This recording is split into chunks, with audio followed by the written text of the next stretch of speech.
maybe it's a little quieter up here. Looked pretty wild down there. Lots of Georgia Tech fans. Excitement about this matchup. The number 5 Clemson Tigers on the road to take on the Yellow Jackets of Georgia Tech. And to be fair, a lot of orange in this stands as well here tonight. Clemson fans have showed up in big numbers. You're watching the ACC on ESPN, and a good matchup here on a beautiful Thursday night in Atlanta. Hi, everybody. Dave Fleming alongside Jesse Palmer.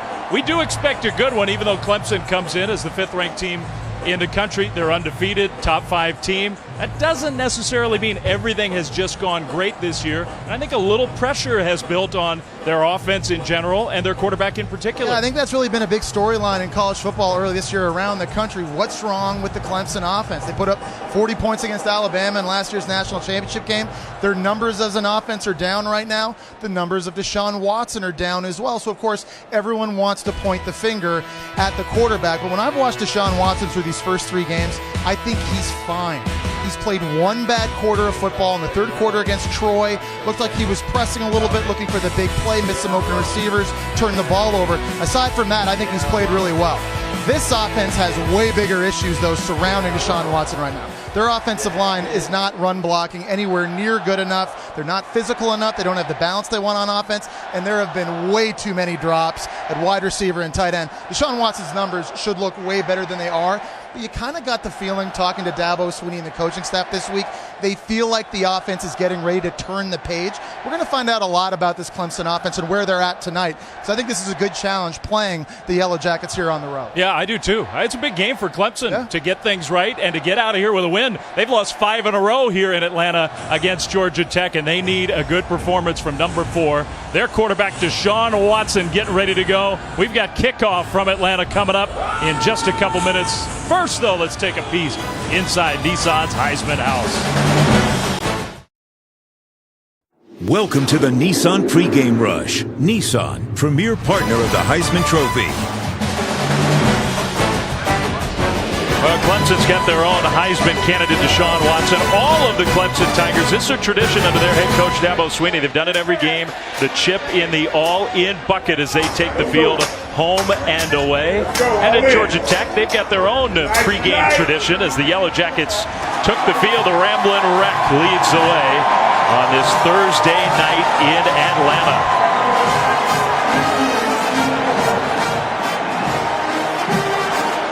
The Yellow Jackets, they have won 5 games in a row in this stadium against Clemson. And, Jesse, the Tigers have had a lot of good teams in that stretch. So these have been mostly upsets, wins.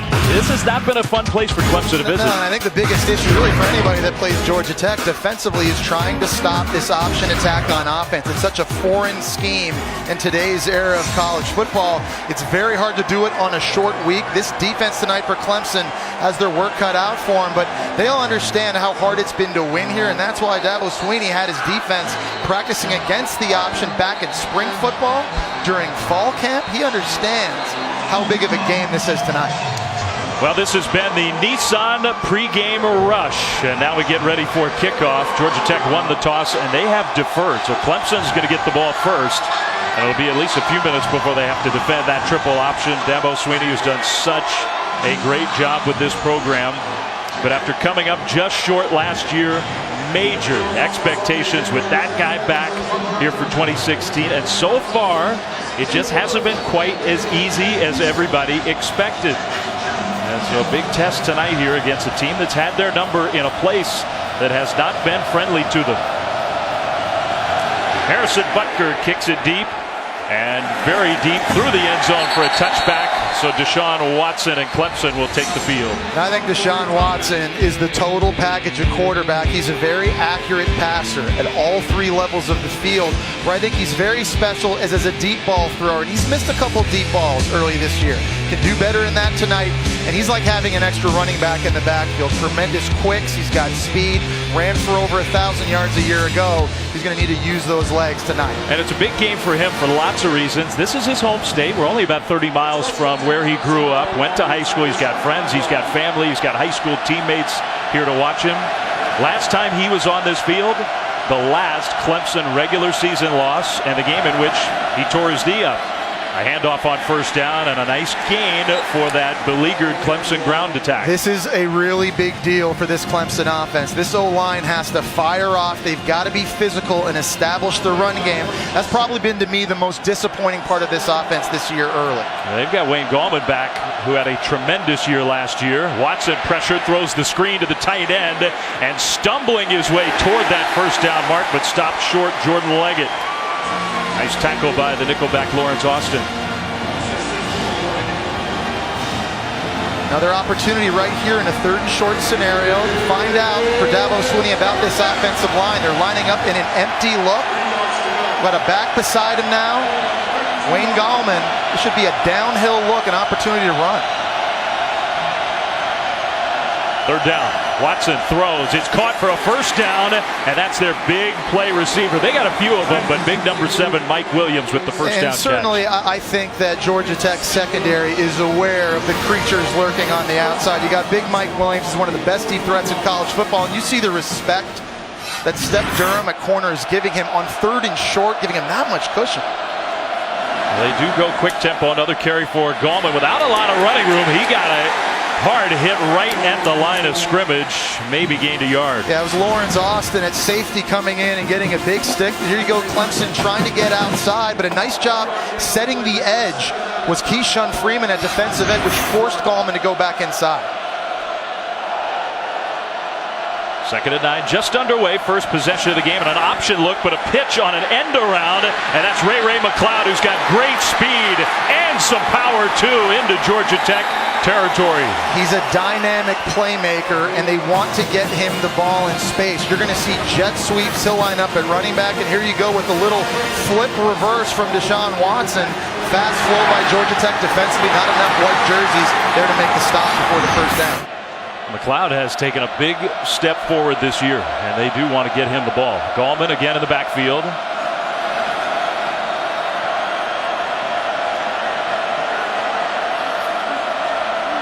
Deshaun Watson on first down, throws middle. He's got his tight end again, caught for another Clemson first down. Well, the Tigers, like we said, they're 3-0. They're still a top 5 team. They started the year number 2 in the country. Wins against Auburn, Troy, South Carolina State. Look, you go on the road and you beat Auburn in Auburn. It's a good win. It just hasn't looked quite the same so far. And now, 1st and 10 again. Gallman gets another carry with some room up the middle. Breaking tackles inside the 25, down close to the 21.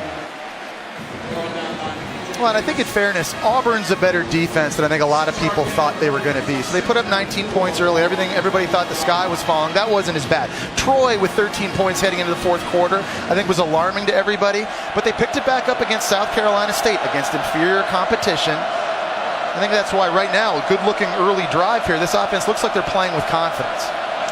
Plenty of time on the play clock.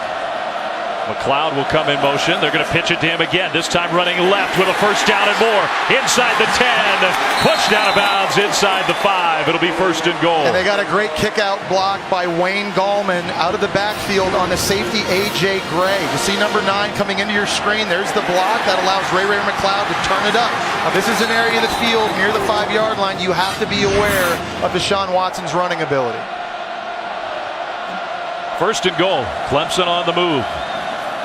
He's going to throw a fade to the end zone, and a jump ball caught by Williams. Touchdown. And what a start, Jesse, for this Clemson offense. That's about as good as you could hope for, I think, both running and throwing the ball. And Mike Williams at 6'3", 225 pounds, just has a tremendous catch radius. It's a nice job of getting air under the ball by Deshaun Watson, allowing his receiver to locate the football. And a cornerback there, number 17, Lance Austin, just never got his head turned around. He had no shot against Mike Williams. That's hard to defend. Greg Hugel will line up for the point after. 9-play, 75-yard drive, touchdown, and then the extra point is up and good. Clemson used all of its weapons on that first drive, and they got it in the end zone. Their big play wide receiver, Mike Williams, one of the best in the country. Tigers have a 7-0 lead.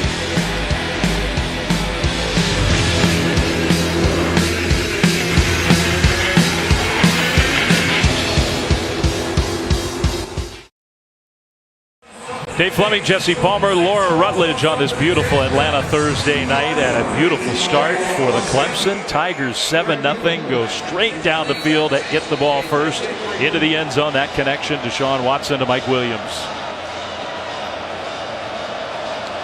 So now the Yellow Jackets will get the ball first. Hugo kicks off to J.J. Green, who is back deep to receive.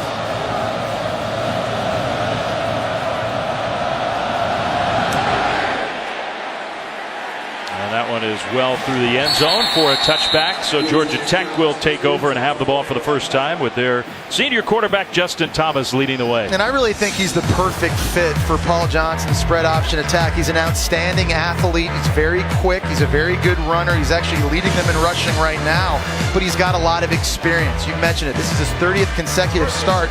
He does a good job with the decision making in the option reads, and I think he's the best passer Paul Johnson has had as well. So he's really a dual threat, and I think he gives Georgia Tech a chance against what is a very fast and athletic Clemson defense. I think Coach Johnson agrees with you. Of all the great teams he's had at Georgia Southern, Navy, and now Georgia Tech running that offense, Thomas the best passer of the bunch, and right away a tackle in the backfield. Christian Wilkins just came straight through to blow that play up. Christian Wilkins at 6'4", 310 pounds, has tremendous quickness. This is him. He's just going to crash.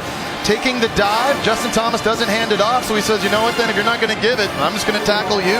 That's a very interesting dynamic, having that big an athlete with his quicks playing defensive end. He was a defensive tackle a year ago, but because of some injuries early this year, they've had to move him outside. They were trying to block him with the true freshman, as they call it, B-back, and that did not work. Now on the option, Thomas keeps. Got hit and got close to the original line of scrimmage. Dorian O'Daniel with the tackle. It'll be 3rd and long. Well, the Yellow Jackets, they feel like they are a much improved team this year. They did not have a good year last year. They've already matched their win total from 2015 and wins against 2 big conference teams, Boston College and Vanderbilt. But those offenses in particular, Jesse, a much different thing than what they're facing tonight. Yeah, and of course Clemson scoring on their first drive puts a lot of pressure now on Georgia Tech to have to respond, and this is not where Georgia Tech wants to live. 3rd and long scenarios, passing situations. And a false start by their left guard. Will Bryan moved, so 3rd and longer now. False start, offense, number 70, 5-yard penalty, 3rd down. And in these situations all night now, you see Paul Johnson getting ready to make a substitution with a brand new play. These obvious passing downs, Clemson's defense wants to keep Justin Thomas contained in the pocket. He's only 5'11", maybe. Doesn't see great. He can do a lot of damage if he scrambles around and gets outside. So a big key for this Tiger defense, trying to bottle up and fence in Justin Thomas on these obvious passing downs. 3rd and 16 right away. Clemson has been good with their 3rd down defense early in this season. Thomas back to pass. Rolling out under pressure, gets away initially, and then just throws it away. Wow, took a hit at the end of it as well. Yeah, right now Georgia Tech is having issues blocking Christian Wilkins. And that time Carlos Watkins, big number 94, he got in on the party as well and did a nice job cutting Justin Thomas off on the scramble, forcing him to pull up and throw that away. But this is probably as good a start as you could have hoped for if you're Dabo Swinney. Yeah, maybe other than the injury on that play. Jalen Williams is down for Clemson, so while they look at him, we'll step aside. Clemson with the early 7-0 lead. ESPN College Football, brought to you by Nissan, premier partner of the Heisman Trophy, and Chick-fil-A. We didn't invent the chicken, just the chicken sandwich. Well, it's kind of a student tradition here in Atlanta on this beautiful Georgia Tech campus. They call themselves the Gold Fellas, and they love body paint. They're into that here. And excited about this game. I think Georgia Tech fans with a 3-0 start, the history of upsets on Thursday night in this stadium, the history they've had recently against Clemson here. I think Georgia Tech fans really feeling like an upset was a distinct possibility. So far, has not started well for them. Ray McLeod breaks a tackle. McLeod to midfield. Now the ball comes out. A Clemson player on special teams recovered the ball. So that's not going to be a turnover. I do think they ruled it as the ball coming out. Yeah, it was Lamont Simmons, number 6 from Georgia Tech, that got the hit on. But see, he put his right hand in on the football, and there were a bunch of Georgia Tech players just kind of hanging around beside this. It's a nice job there by Chad Smith of Clemson. Looked like he was the one that kind of fell on it. That could have been awful and given Georgia Tech so much momentum after a slow start. Because I think Clemson's feeling like they can step on it here early with the way things went on both sides of the ball. With the great field position. Gallman, a fake. Watson keeps. Watson straight ahead running inside the 40. And let's go down on the field to Laura Rutledge. Dave, exactly what you just said. Dabo Sweeney going over to Deshaun Watson and telling him, let's not let up, keep the pedal to the metal. Also going to the Clemson O-line and saying, this is what I like, pointing to a clean Deshaun Watson jersey. All quarterbacks like that, Laura. I got a little dirty on that last run. Watson with a good pocket, now going deep, right sideline, incomplete. Intended for Artavis Scott. Lawrence Austin had good coverage. We've seen early in this game Clemson have some success running the football. It's been with Wayne Gallman. They've gone jet sweeps to Ray McLeod and Deshaun Watson on that last zone read. Running the ball well on early downs, setting up third and manageable, where offensive coordinators Jeff Scott and Tony Elliott have the entire playbook at their disposal. And who knows, if they don't get it, it could be 4-down territory this side of the field. 3rd and 3. Watson keeps. Watson has big room and a first down and more. Knocked down inside the 30. He is so good at that. Yeah, Georgia Tech tried to blitz up the middle, but center Jay Guillermo and Tyrone Crowder, their right guard, just opening up the seas for Deshaun Watson to run through. We haven't seen Deshaun Watson have tons of success early this year with his legs, but he's looked really good here on this drive. I mean, last year we saw that over and over again. A slant to Williams, caught for a gain on first down. Only Greg Ward Jr. of Houston last year had more 3rd down runs for a first down than Deshaun Watson. Yeah, well, and it speaks volumes then to what that can do to your offense and your offensive output when you can stay on the field using your legs on critical situations. Watson will do it on designed runs and in scrambles. They're going to option it and pitch it out to Adam Choice, who got knocked out of bounds short of the first down. A.J. Gray came up from his safety spot. And they're running it between the tackles. They're running it outside of the tackle box. They're getting different guys involved and really keeping this Georgia Tech defense on its heels guessing. Georgia Tech's going to have to be more physical up front at the point of attack to slow this rushing game down. Ted Roof, he knows he's the defensive coordinator, longtime defensive coach, and a good one in college football. He's got his hands full tonight. Leggett, the tight end, came in motion. Watson will throw, and it is caught, and that is Leggett for a first down. This is good news. They're getting Jordan Leggett going. You know, he'd only had 1 catch coming into tonight's game, and he's a big-time athlete. 6'5", 260 pounds, can run, great hands. He's a big weapon in the red zone. Already 3 catches in this game early for Leggett. Yeah, 1 catch all year, as you mentioned. There's another nice run, this time Adam Choice. The guy you could argue is the best pass-catching tight end in all of college football. And I think deliberately they're trying to get him going tonight. And so right now, you're Georgia Tech, you're down here in the red zone again, and you want to load the box to stop the run. But if you do that, now you're leaving one-on-one opportunities on Mike Williams at the top of the screen. You got Leggett in the slot, but right here that's something I know Deshaun Watson likes to see. A good block from the running back, and another ball to the end zone. Williams, no, incomplete. He caught it, but apparently was out of bounds. Yeah, I think it was his left foot that went out of bounds. He didn't drag it. He kind of picked it up. Watch the left foot. It's in the air, yeah, and it comes down out of bounds. Just had to be a little bit more mindful of where that boundary was, and that's a good break for Georgia Tech defensively. They need a hold here to force a field goal and try and stop the bleeding. Because I think that was another good delivery from Deshaun Watson. It was, yeah, right on the money. Can't throw it better. 3rd and 5, 9th play of the drive. They'll go back toward Williams. Incomplete, no flag. Williams was looking for one. Step Durham with the coverage. Yeah, good coverage that time by Step Durham. Only 5'11", 194 pounds, giving up a lot of size here, and kind of like what looked like it started like a slant, ended up being kind of an inside go route. But you can see right now when Deshaun Watson sees one-on-one opportunities outside, he's going to take them. These Georgia Tech corners, when they're on those islands, they're going to have to make big play after big play. stay in this one. Well, Hugo, you saw that number. He has been money from inside 40 yards. A very reliable field goal kicker. 27-yard attempt. It is up, and it is no good. So much for that, and that's a boost for the Yellow Jackets. No matter how you get it, you need to swing momentum, and there was a near touchdown pass to Mike Williams that was out of bounds, and now you get a missed field goal. Capture that momentum here on this next offensive drive. That'll be big for Georgia Tech. Did the plant foot slip a little? Some loose turf? Whatever caused it. Field goal, no good. Georgia Tech gets the ball back.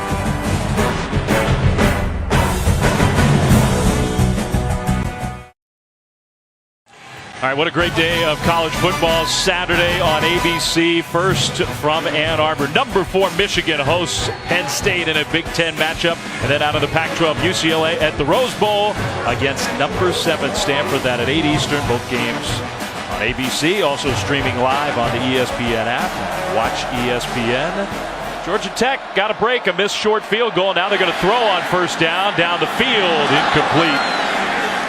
This is going to be a big key for Georgia Tech offensively in this game. They don't throw it very often, but because of the scheme they run, that leaves their receivers oftentimes on one-on-one islands. And when they do throw it, they've got to come up with some of these big plays. It's something they did very well 2 years ago when they beat Clemson here at Bobby Dodd Stadium. Of course, the last time the Clemson Tigers lost a regular season game. And I think Paul Johnson, you could tell by his reaction, he thought there was a play to be made there. A little frustrated with the way his offense has started. Mills, that fullback, B-back, right behind Thomas, and they will fake it to him. Option play, and just nowhere to go. Thomas took a big hit. Cleveland Farrell's been everywhere. Yeah, it's so important stopping this option that the defensive line, particularly in the inside, dominate. And watch right here, it's Christian Wilkins coming in, taking away the dive. And nice job by Dorian O'Daniel at linebacker, number 6, getting outside and playing his assignment. That time, the dive man, the quarterback, and the pitch man all accounted for, and Thomas took a huge hit. Well, it's a good point, because you got to play your assignments, then let the big guy come and clean it up. And they did that, 3rd and 10. Thomas back to pass again, pressured again, going down. Well, right now, this is a mismatch. Number 94, Carlos Watkins led the way. Well, and it's a good dial-up by Brent Venables, bringing the corner blitz with Cordrea Tankersley. It's going to be coming this way, and then inside you got Carlo Watkins, 94. It just gets too much pressure as well. Right now, up front, Georgia Tech is not handling Clemson's D-line. By Clemson stopping them on 1st and 2nd down, setting up these obvious passing situations. See Brent Venables there, defensive coordinator for Clemson, easily one of the most intense coaches on game day we see. Not good enough. They only lost 5 yards on that drive. A high punt, fair catch signal, McLeod, and he makes it just short of midfield. Clemson will get the ball back. More college football on Saturday in the SEC. This is a big game on both sides. LSU visits Auburn, where the Tigers have not won a conference home game since 2014. And then also in the SEC, a good one from Dallas, Arkansas and Texas A&M at 9 Eastern, both on ESPN. Yeah, looking at LSU, it just seems like Purdue transfer Danny Etling has just kind of stabilized that offense. He's been sound at the quarterback position. Last week, I thought he looked good against Mississippi State. Good on 3rd down, didn't turn it over. They were able to get Leonard Fournette going after his injury. Yeah, bit of a different looking offense. They've fallen out of the top 10. Our college football rankings brought to you by Northwestern Mutual. But the pieces are there, Jesse, for if they get even solid quarterback play for LSU to climb back up the ladder. Well, we've been saying that for 3 years. They're a quarterback away from a playoff or shot at a national championship. Watson with Gallman alongside. They'll give it to their tailback, Wayne Gallman, who gets stuffed. Enough power to surge ahead for a gain of a yard or so. Rod Rook Chutgon with the tackle and back down to the field, and Laura Rutledge.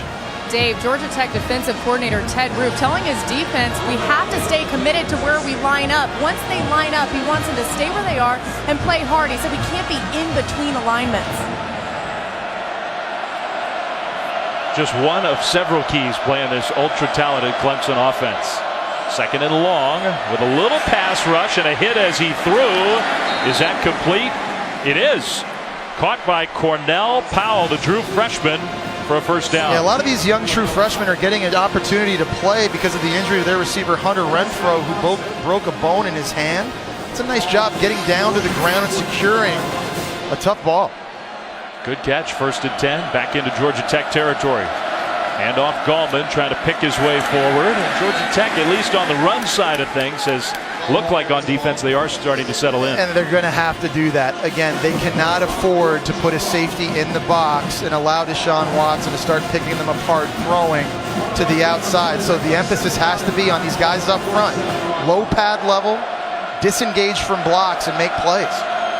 2nd down, play fake. Watson taking a shot down the sideline. Williams incomplete. And there was contact, but no penalty flag. Yeah, there was a lot of contact. And Lance Austin, number 17, again, he gave up the fade touchdown earlier.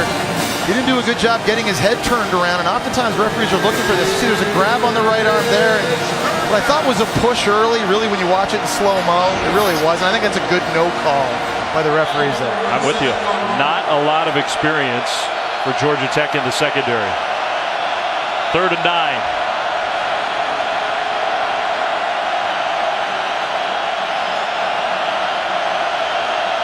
It has gotten louder. Play clock down to 5. Down to 2. They get the play snapped. Watson rolling right. Throws on the move. He's got his man McLeod for a 1st down. Breaking tackles inside the 30. Deshaun Watson, I think, is outstanding throwing on the run, whether it be to his right or his left. And you mentioned earlier about Ray McLeod, Dave. I think he's their most improved wide receiver. A year ago, he was making a lot of plays and jet sweeps and handoffs. This year, he's running routes so much cleaner and crisper, getting himself open. So another 3rd down conversion. The fake pitch, they gave it to McLeod coming from the right side for a gain of 3. That's Corey Griffin, number 14, who came up and laid a lick. And he's really an excellent run supporter in the secondary of this defense. It's an inexperienced bunch. They lost 4 starters from a year ago, but they've got their hands full tonight in run support and obviously in coverage. Tight end Williams went in motion. Rolling right, Watson looking downfield. He's got a man wide open, caught! And out of bounds, just short. Travion Thompson, the sophomore. Clemson fans thought he was in, but stopped at the 1. And it was a coverage bust by Georgia Tech. They kind of lined up in a bit of a flexed bunch formation, and Thompson was just in the slot. He ran a simple smash route or a corner route. And he did step out of bounds. Yep. The ball was not quite at the goal line, but it's 1st and goal. Gallman takes the handoff. Gallman, end zone touchdown. I think you have to give Clemson's defense a lot of credit so far because they've forced 2 3-and-outs. They've actually forced Georgia Tech to lose yards, punt the ball and give Deshaun Watson and this offense the ball back literally at midfield. And it's made this a lot easier of the process. 2 times in a row. The last time they had it, they just missed the short field goal. But you're right about that field position, and then the offense taking advantage. 8 plays, 62 yards. Gallman for the touchdown. And Hugo, I mean, we saw him miss the short field goal. He kind of chunked it.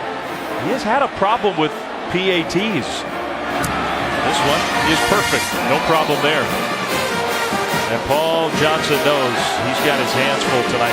Yeah, no doubt about it. Right now, the offense firing on all cylinders, running and throwing the football. Deshaun Watson looks like he's in a good rhythm. Clemson up early, 14-0.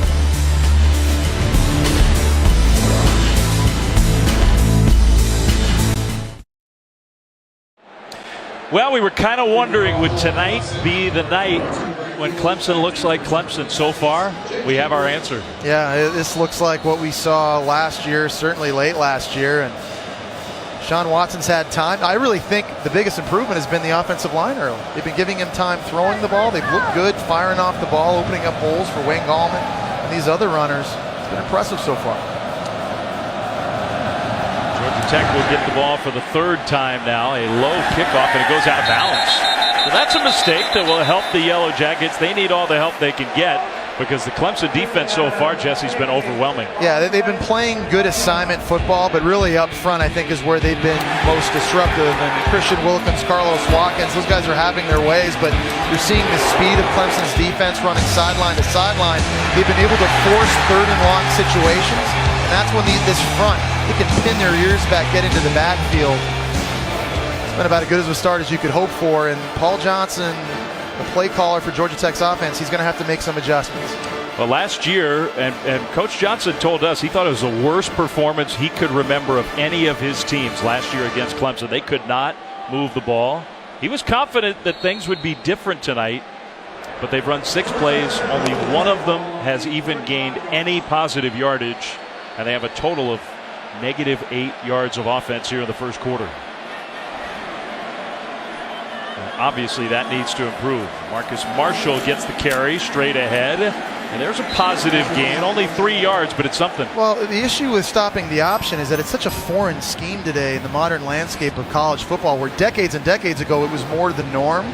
But with the dive and the quarterback run and the pitch, the ball can really be 3 places at once. And if you're not playing sound assignment football on defense, one guy's out of place, they can hit the home run. So there's a lot of football to go here. Paul Johnson, who's been coaching this offense for 32 years, excellent at making adjustments. That's what Georgia Tech's going to have to do. And you mentioned the 3 pillars of the triple option. Another dive play. That's sort of always option number 1. Scott Pagano was there to make a tackle. The quarterback keeper in the pitch. That's the key. You have to stop the dive first. If you don't stop the dive, they'll keep handing it off for 3, 4, and 5 yard gains, and you die a slow death.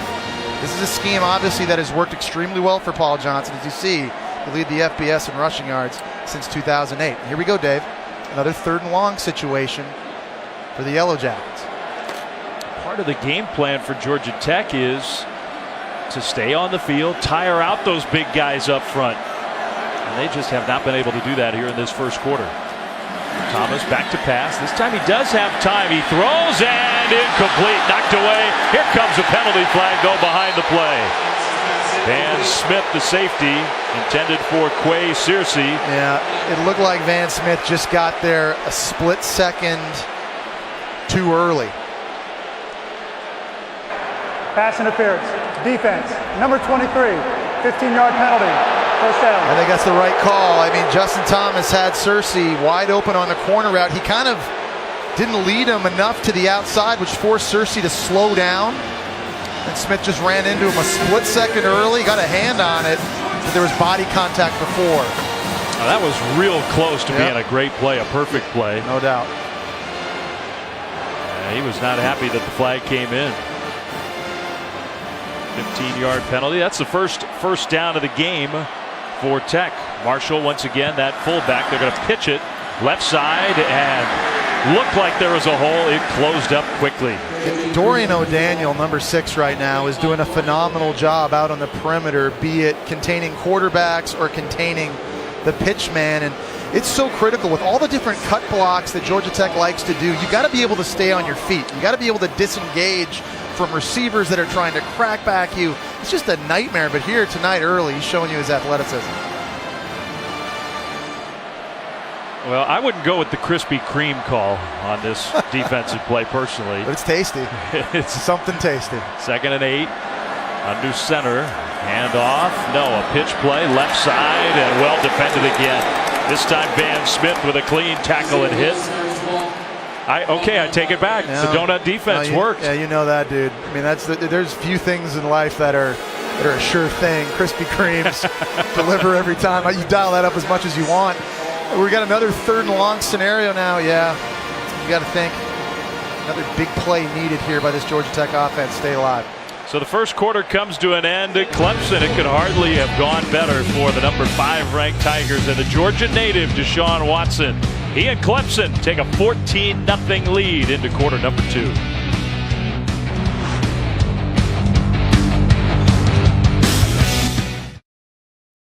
It's time for our Aflac trivia question. And it's a good question. Paul Johnson, 171 career wins, 5th most among active FBS head coaches. Who is at the top of that list? Active wins among FBS head coaches. It's good company, Paul Johnson, in that top 5. Start of the second quarter, Georgia Tech across midfield, but 3rd and long. Pressured, a screen set up to Marshall, who sort of stumbled, and he's going to be caught from behind. You can't slow down against the speed of the Clemson defense. Carlos Watkins, Ben Boulware were both there. No, and I love the play call by Paul Johnson because he's expecting Clemson to just fly upfield, and that screen to the running back's a bit of a new wrinkle in this offense this year, but Just a better job and effort by Carlos Watkins, who actually rushed past the quarterback, fell down, was able to get back on his feet, come back and make a play. On to punt with the Jackets, number 85, Ryan. Benefit, at least for Georgia Tech, at least they were able to move the ball a little bit, in large part because of that pass interference call. This hopefully won't set up Clemson in great field possession like they've been throughout the entire first quarter. Because penalty yards don't count as total offense, they still have negative yardage for the game. End over end punt, and a pretty good one inside the 10, inside the 5, down and around the 2. So that was good execution. Simmons was there to catch that punt. All right, we gave you enough time to think about it. Our Aflac trivia question. Aflac. 171 wins for Paul Johnson. 5th most among active FBS head coaches. Number 1, Brian Kelly. Well, people forget, Central Michigan and Yep. Cincinnati and all the wins he racked up there. Yes, and there weren't. I think number 2 was probably the top guess. Bill Snyder, of course, has done such a tremendous job in Manhattan, Kansas. Bob Stoops and Paul Johnson. Good company. Yeah. Georgia Southern and Navy on this triple option with lots of success. Gallman, the tailback, in the end zone. They go from the shotgun. Gallman maybe got a yard, maybe not. There's an example of Georgia Tech selling out a little bit. They dropped their safety, Corey Griffin, number 14 again, into the box. And this is that pick your poison dilemma we talked about. It's good to have extra bodies to stop the run if you're willing to risk potential disaster on the outside at receiver. Well, I do think they have to take some chances. Another handoff, and again, not much running room. Gallman out to the 4. Grant Mitchell, the middle linebacker, in on the tackle. Yeah, and here's where I think if you're Georgia Tech, you need someone to win up front on the defensive line in a one-on-one scenario. They have not been a great pass rushing defense early this season. 3rd and 8. Play fake. Here comes a rush into the end zone. That ball incomplete, knocked away. Intended for Scott, but a good play at cornerback from Lamont Simmons. It started inside. Number 91, Patrick Gamble. He was the guy that got the rush and got in the face of Deshaun Watson. And a nice play by Lamont Simmons. And he's big. He's long at 6'2", 200 pounds. He's able to get the long arm out extended in front of Artavis Scott. That's a great stand by this Georgia Tech defense. Now they force Sandy Teasdall and the punt team pinned up against the back end of the end zone. Brad Stewart is standing in Clemson territory ready for this punt. No pressure, but not a real great punt. It's going to bounce though. Stewart couldn't get up there, and that cost Georgia Tech some field position. The end result is a good one for Clemson. So the Yellow Jackets get the ball back. The green apple helmet decals that you might be noticing on the helmets here tonight, part of the Extra Yard for Teachers initiative created by the College Football Playoff Foundation. ESPN proud to support college football's week-long salute to teachers in their local communities throughout the country. To learn more about how Extra Yard for Teachers is honoring, celebrating, and inspiring these educators today, visit www.cfb-foundation.org. Kind of like your teachers back in Ontario. A lot of French teachers growing up. The bilingual elementary education of Jesse Palmer. Thomas kept it and got a yard on 1st down. Yeah, but just again, another example on that play of just sound assignments fundamentally from the Clemson Tigers. That time, 45, Chris Register doing a good job keeping Justin Thomas contained. This is an uphill battle right now for Georgia Tech. They're trying inside. They're trying to run outside. See if they can find a weakness or a chink in the armor of this Clemson front. And it's not just tonight. I mean, this is a quarter plus tonight. Go back to last year. They could not move the ball on the ground against Clemson. Thomas hand off that beat back. There was a hole and close to the 1st down.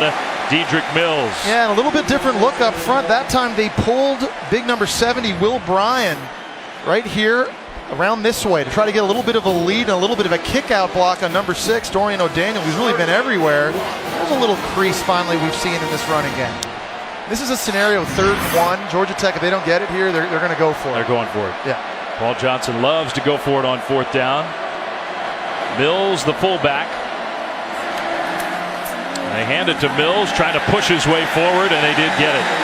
That is the first down other than the penalty for Georgia Tech tonight. And that time they ran behind their mountainous right guard, Shamir Devine, 71, 6'7", 370 pounds.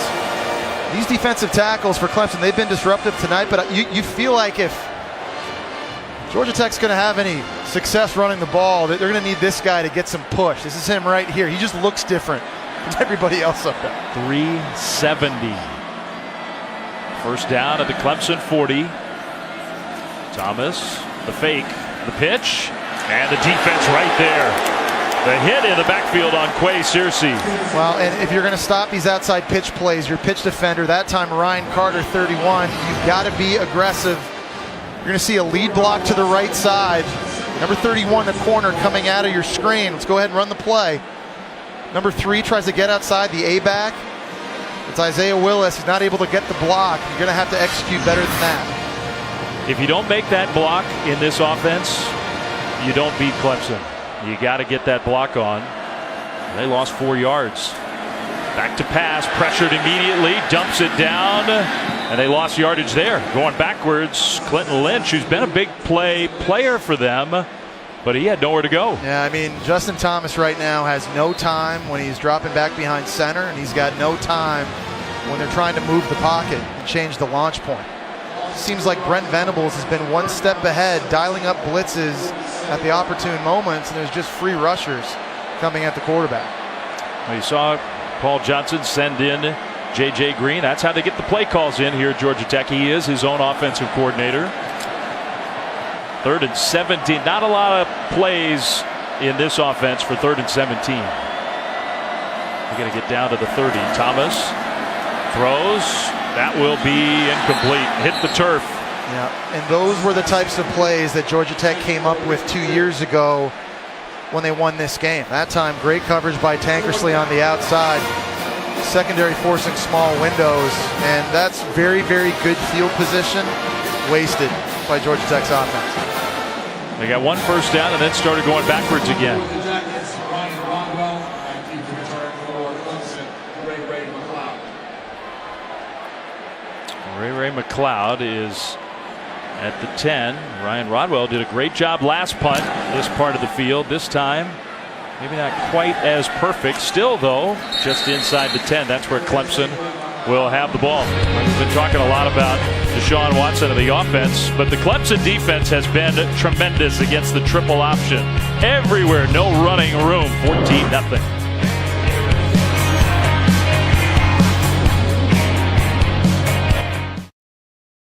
Look who's here tonight. Matt Kuchar, former Georgia Tech Yellow Jacket, wearing his bronze medal from the Summer Olympics. Very proud of it. Got a big ovation in front of the home fans. The Tour Championship in town over at East Lake. So Matt Kuchar decided to come to a football game.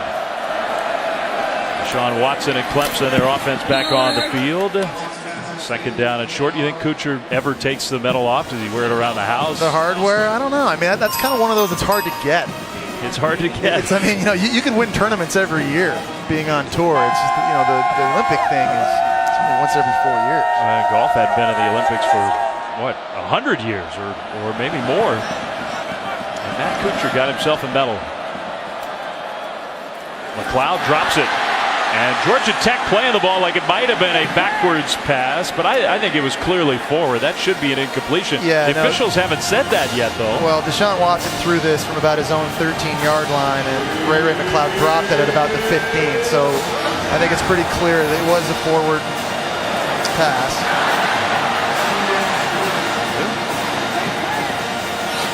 Spotting it back, Jesse, so they moved the ball backwards. We talked about drops being a big issue for this offense early this year. They had 12. They counted in their first 2 games. A drop there from Ray McLeod, and I guess they're going to take a look at this again. I don't think it's going to be very hard to tell. Yeah, this one, Dabo Swinney was hot on the sideline. That is clearly a forward pass. That should just be incomplete. So they're going to take a look at it. We'll take a quick break while they do. 14-0 Clemson.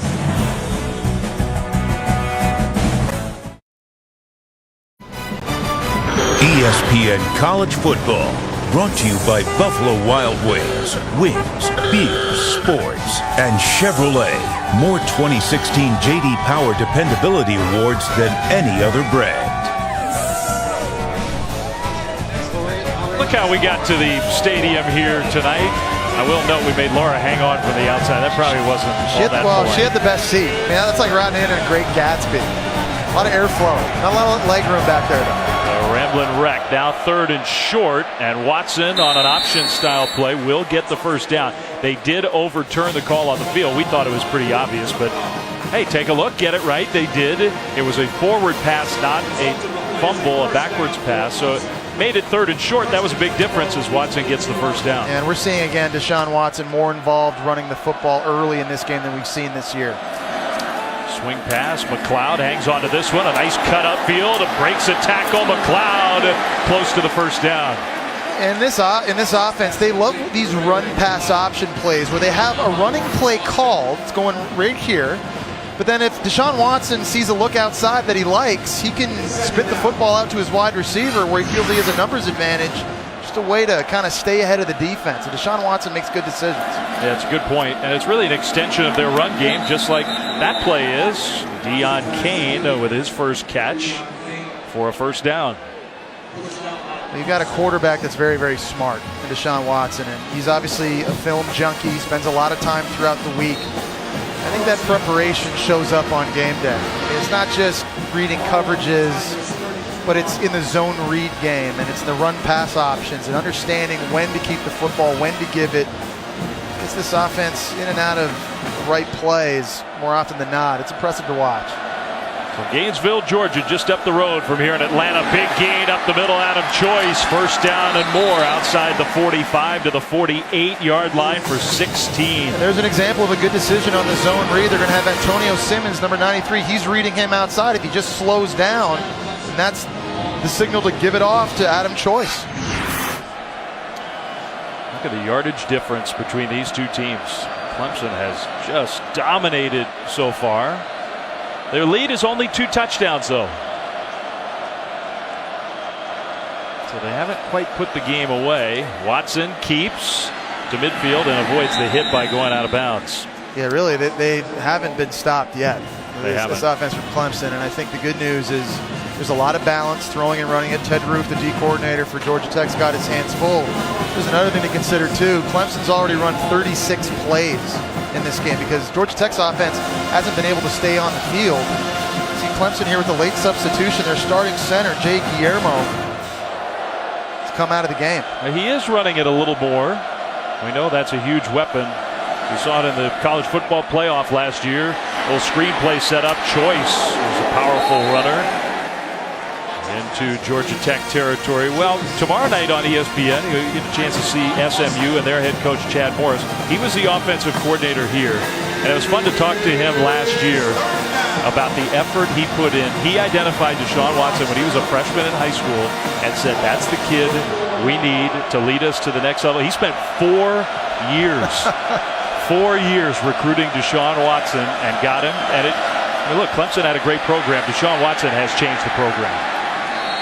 As good as they were, he gets close to a first down. Depend on the spot. Well, I think the way their defense is playing, you absolutely go for this if you're Dabo Swinney. And it looks like that's what they're going to do. The officials first, I think, are going to measure.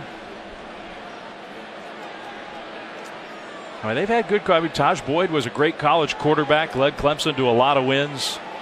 But number 4 is a difference maker in a different way.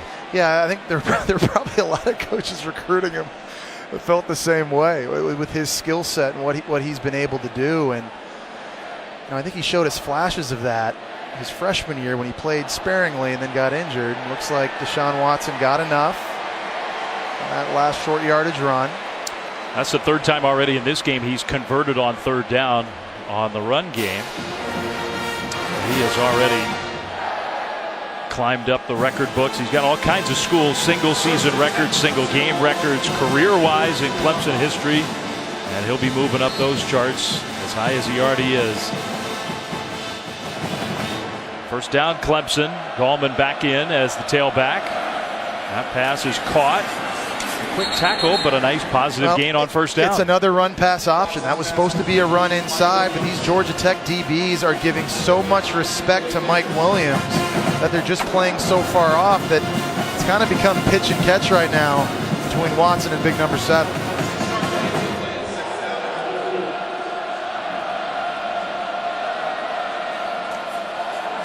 Now pressure, and Watson for the first time is going down. Patrick Gamble got there and got the sack.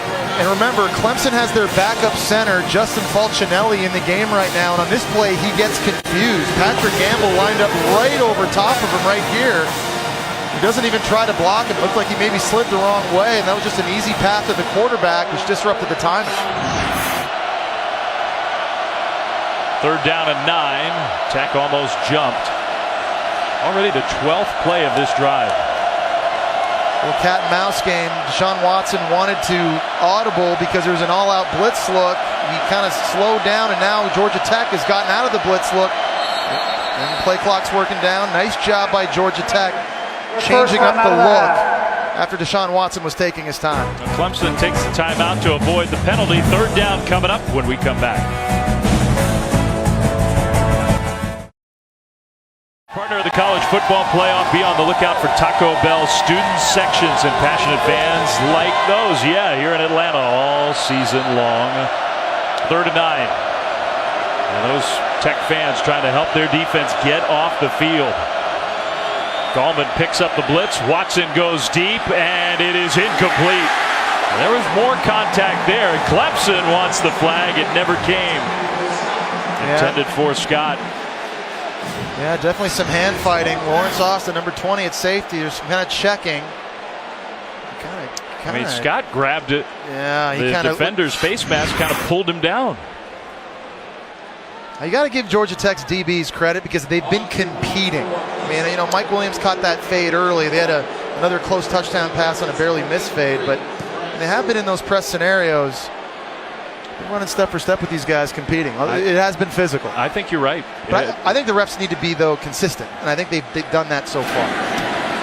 Now Clemson trying to pin Georgia Tech deep. Fair catch signal and made by Brad Stewart inside the 10. Well, college football Saturday on ABC. We'll start with Penn State and number 4 Michigan in Ann Arbor. That's at 3:30. And then Saturday night football. Stanford goes down to the Rose Bowl. They have just dominated UCLA these last few years. 8 Eastern. Yeah, we were there last year at the Farm when Stanford took on UCLA, and Christian McCaffrey went off for 243 rushing yards. A little bit different, though, this year. UCLA's got Eddie Vanderdoes back in the lineup. He missed last year's game. It's a difference maker on that defense, but no doubt about it, Stanford, there's no mystery. They're running right at you. No. And the Cardinal pushed around USC. We'll see if they can do it to the Bruins. A swing pass, and that is dropped and ruled incomplete. Quay Cersei didn't play on, and was lucky that was a forward pass. Yeah, that to me was way closer than what we saw a little bit ago with Deshaun Watson and Ray McLeod. And they may take another look at that. Yeah, that was close. The other one I thought in real time was pretty clear. This one was not so clear. Ruling on the field is incomplete pass. 2nd down. Please reset the play clock. Yeah, it looks like Thomas throws it from about his 6, and from that angle to me, Dave, it looked like I think it was Cersei backwards. was at the 5. You know, looking at that, but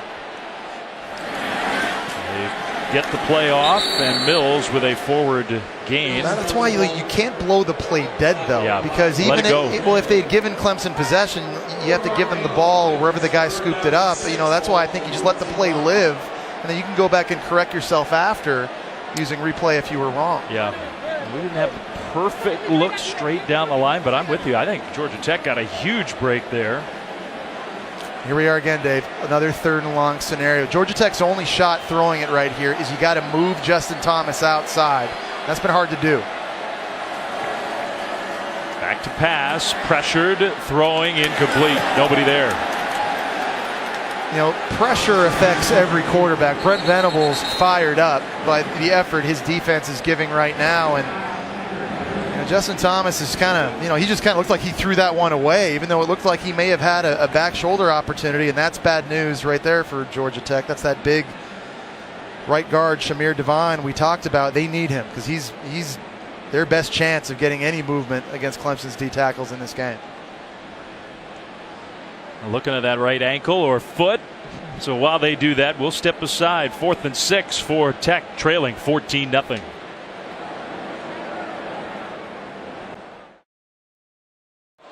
Well, big Shamir Devine on the sideline and being looked at that right ankle, foot, leg.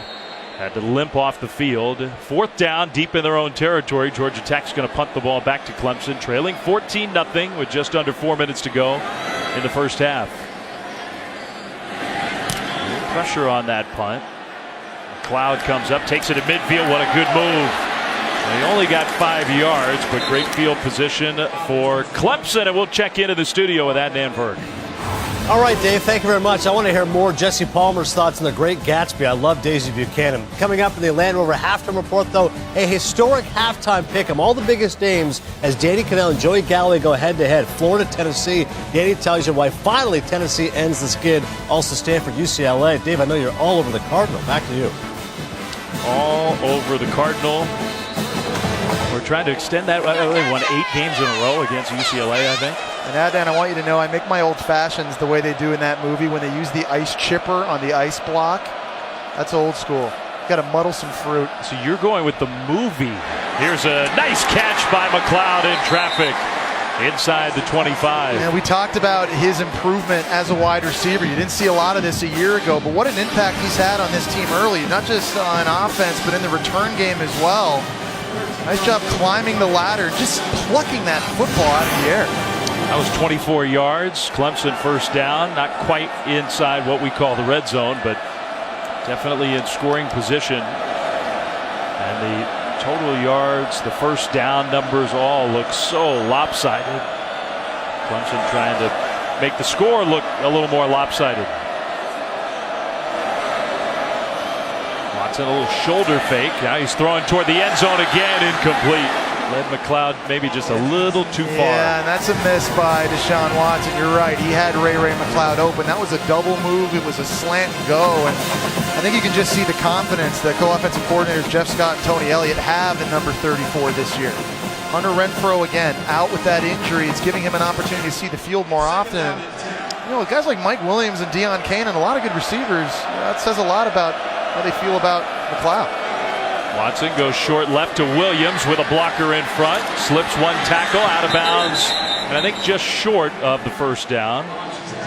You know, it's nice having a tight end in Jordan Leggett who's not just a good pass catcher and not just good inline blocking, but you got a guy that's 260 pounds lined up at receiver having to block DBs. It really helps out the screen game for Clemson throwing it. He's having a good night tonight. He helped lead the way to a bigger gain. 2 tight ends in now on 3rd and 2. Watson designed quarterback keep, and he dove forward. I think he got there.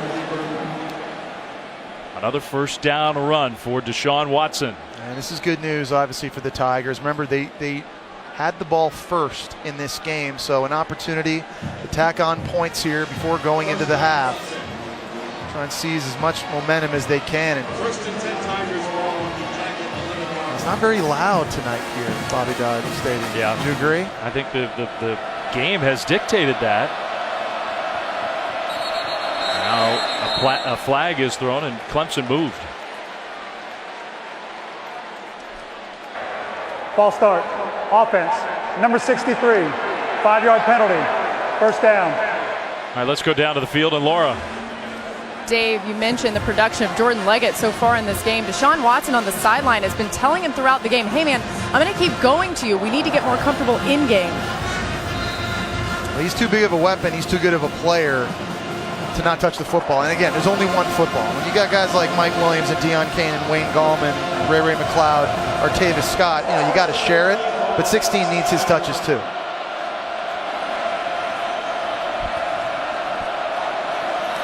Watson threw it to the defense. Intercepted at the goal line, and then the ball comes out. And Georgia Tech pounces on it. Lance Austin with the interception, and there was just a miscommunication. Yeah, we've seen this earlier this year. Miscommunication between Deshaun Watson and Mike Williams. They threw an interception on a similar play against Troy.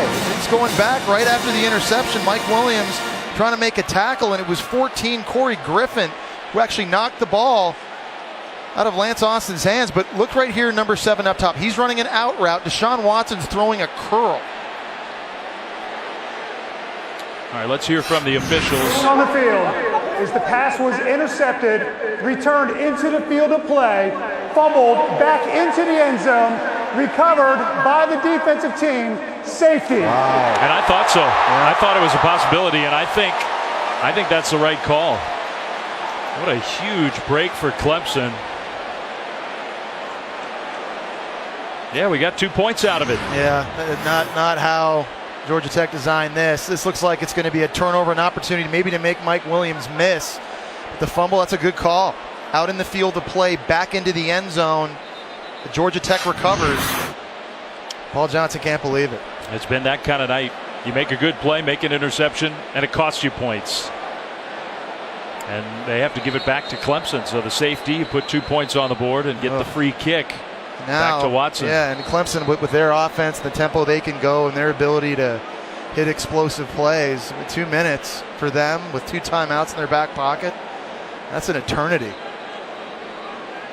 Yeah, and I think for Georgia Tech, it's hard to blame Lance Austin, but if you just take a knee there and it's a touchback. But I know what he's thinking, though. Yeah. He's like, hey, I made a pick out on the perimeter. If I make Mike Williams miss, I might have the boundary and an opportunity to take this to the house. And imagine how big of a play that is. I don't fault him for that. Obviously, bad ball security, not expecting to get hit by his own player. That's just an awful, awful break. Yeah, I don't blame him either. But instead of an interception, ball back, a big swing, it's 2 points, and you give it right back to Clemson.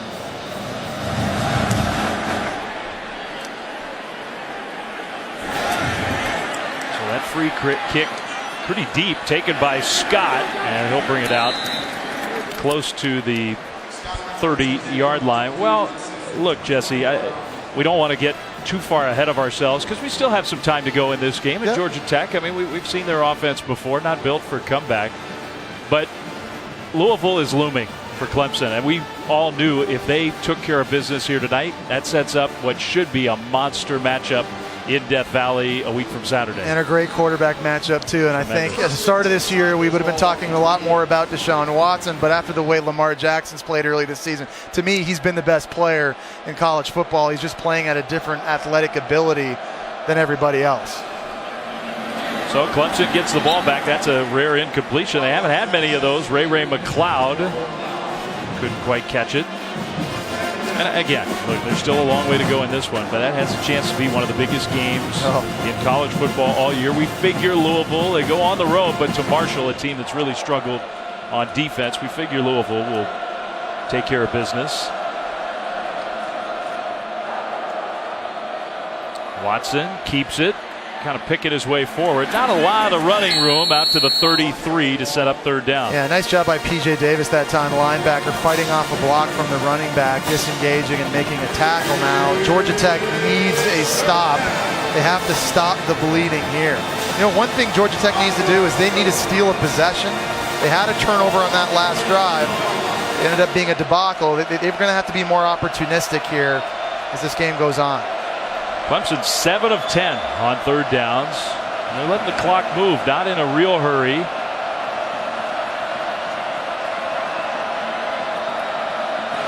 Ballman in the backfield. They snap it at 5. That quick hitter left side, McLeod again, another Clemson first down. Yeah, and it's just too much cushion that these corners are giving these wide receivers. It's 3rd and long, and the cornerback number 17, Lance Austin, he's way off of Ray McLeod, and that's just pitch and catch. That's just too easy. And nice job knowing to get out of bounds and save those precious seconds, as many as you can.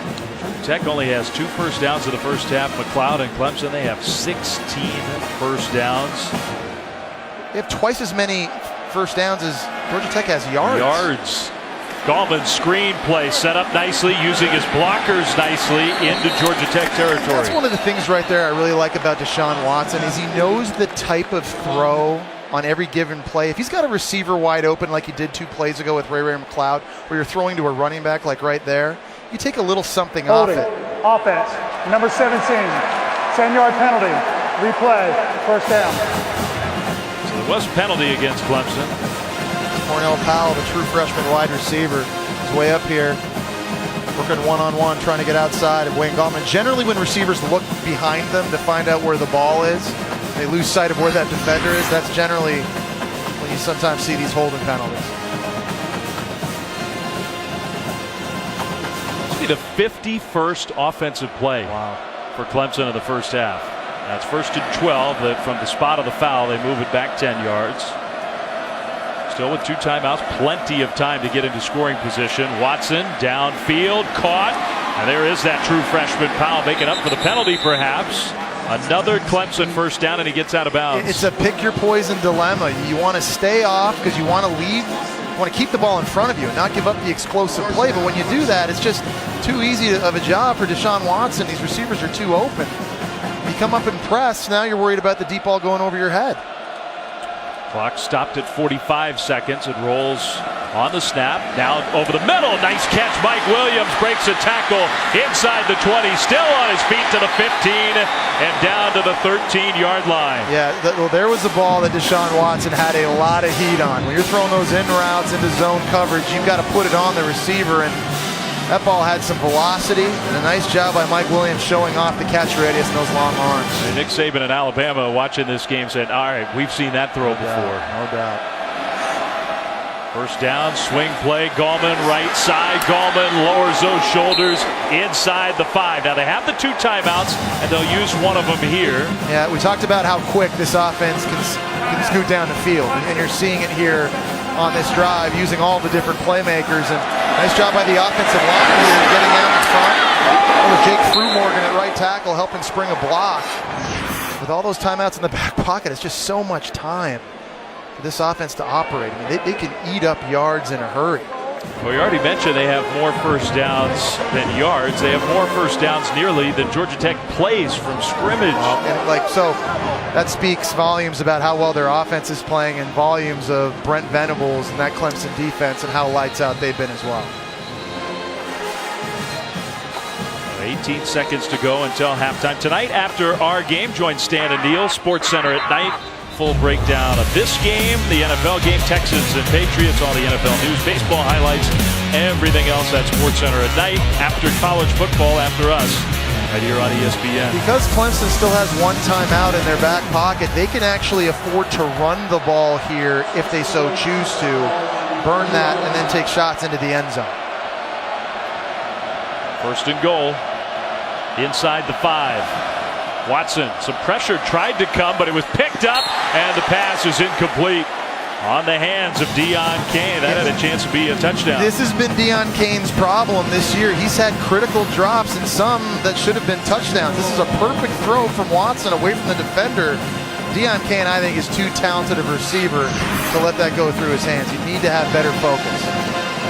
Sometimes you wonder, maybe put pressure on himself after what happened, sent home from the playoff at the end of last year, wasn't allowed to play. Now the drops start to pile up, and they will fake the handoff. Watson keeps and tackled right at the line of scrimmage. Big tackle by Victor Alexander. And Clemson has to use their final timeout. Now, do you trust your quarterback to take a play into the end zone, try to get the touchdown with 9 seconds to go? I think you do. Absolutely, and I think if I was Jeff Scott or Tony Elliott, I'd be thinking about a run-pass option potentially for Deshaun Watson out on the perimeter. Give him an idea. He's a good enough athlete to try and run it in, make a guy miss. Listen, you got a lot of tools, though, in your toolbox. You got a 6'3", 225-pound Mike Williams that can jump over someone and dunk on them.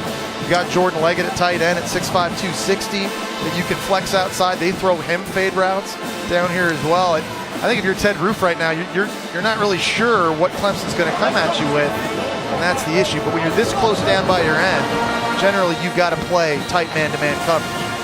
All right, he read Dabo Swinney's lips maybe. We don't have any timeouts. We don't have any timeouts. And just emphasizing that to his team. And if they do choose a run play, you got to get it in, because I don't think you can get the field goal team out there. Yeah, the good news right now for Georgia Tech, they've got their biggest corner, Lamont Simmons, up here against Mike Williams one-on-one. And I'd be surprised if the ball doesn't go in that direction, just based on what we've seen.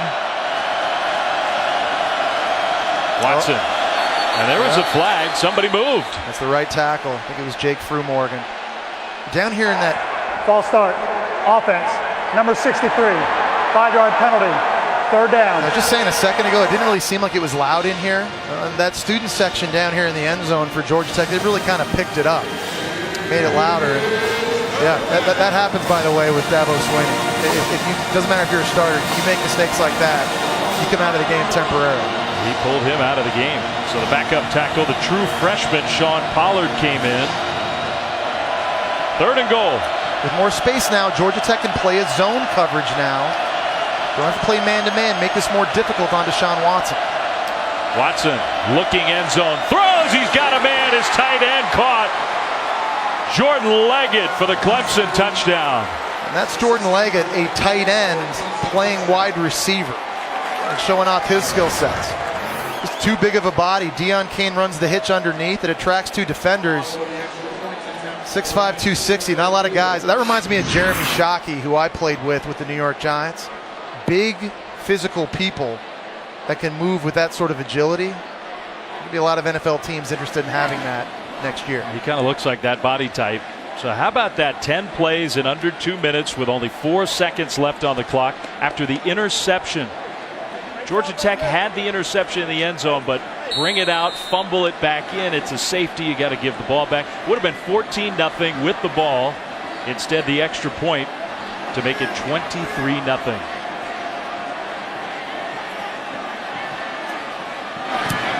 Up and good. I mean, the interception cost him 9 points. No doubt about it. That is tough to swallow. Well, here on Thursday night in Atlanta, full day of college football on Saturday with lots of good matchups, including 3 top 25 showdowns in the SEC. We got Michigan State, Wisconsin, Washington being tested for the first time on the road at Arizona. That'll be an interesting game. Yeah, I mean, who they played so far? Rutgers, Idaho, Portland State, I think. And there's been a lot of hype around Washington entering this year on offense behind Jake Browning and some of those young skill players they have in that defense. But you're right, this will be, and this stretch coming up for Washington, going on the road at Arizona this week, but then they've got Stanford at home, then at Oregon. And then this one's going to be awesome. Yeah. Stanford, UCLA. I'm with you. And I do think UCLA will do a better job against Christian McCaffrey. Easier said than done, though, isn't it? Easier said than done. And all the different ways that they like to use him. And Stanford used that. It's not quite the triple option, but they used that jumbo package against USC over and over again. A year ago, they run that power play where they pull that backside guard. They play with 3 offensive linemen. Well, they squib it here on the ground, and it's Georgia Tech falling on the ball. No time ticked off the clock there, so whether Georgia Tech just takes a knee or what, we'll see. 4 seconds to go here in the first half. Stanford UCLA from the Rose Bowl. I mean, it's a great historic rivalry in the Pac-12. But I mean, McCaffrey just looms over everything Stanford does, and those defensive coordinators that he faces. I mean, it's just a nightmare trying to get ready for him. Yeah, I mean, whether it's lining up in the backfield, or you're playing him in the Wildcat, or you're giving him jet sweeps, the special teams coordinators have to worry about him in the return game as well. I think that's a great challenge for that defense to have to try and at least slow down the running game. It does. It feels like he's due for a return. Oh yeah, isn't good news for UCLA. A handoff straight ahead, and the best play of the first half for Georgia Tech will be the final play of the first half. And it just did not go well for the Yellow Jackets. What a performance by Clemson. 23-0. That's the halftime lead. We'll hear from Coach Dabo Swinney with Laura in a moment. But first, the Land Rover halftime report.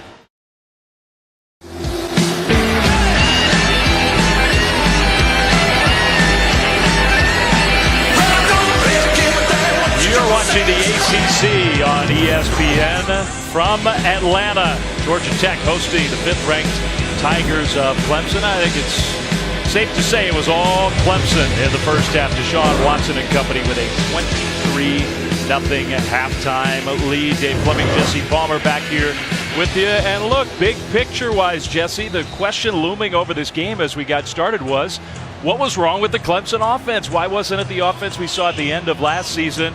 And it looks a whole lot more like normal Clemson. Yeah, this is tonight. probably the first time this year against FBS Power 5 competition this offense looked like what it did at the end of last year. I thought Clemson had done a great job tonight establishing the run game early, of getting different people involved. We saw Ray McLeod on a jet sweep, Deshaun Watson, that started forcing Georgia Tech to load the box to stop the run, and it opened up play-action passing opportunities or windows throwing the ball to the outside. The Clemson Tigers have already run 56 plays in the first half. They have tremendous balance. They've been outstanding on third down. They're just clicking on all cylinders. 22 total yards for Georgia Tech, and that was padded by that, 15-yard or so run at the end of the half. Georgia Tech was just totally shut down on offense. And the defense actually made, despite all those numbers, defense made a few big plays, but not nearly enough against the high-powered Tigers. J.J. Green will bring it out from the end zone with nowhere to go. Not a good decision. More poor field position for Georgia Tech, and let's go downstairs to Laura Rutledge. Dave, Paul Johnson said we're just getting manhandled on both lines of scrimmage. He said they're way too physical for us, so we have to block better. That was a big emphasis at halftime. And when asked about adjustments, he said, look, we just have to be more creative offensively. He thinks that could be the answer for what they're going to need to do in the second half. Well, let's see. I mean, we know it is not an offense that is built to come from behind. This is not the spot where you want to be in with the triple option, but any kind of positive momentum. Listen, it just takes one player for Clemson to get out of his alignment, not play his assignment, and it's a big one. Flag thrown. They give it to the fullback, Mills. See who the penalty is against.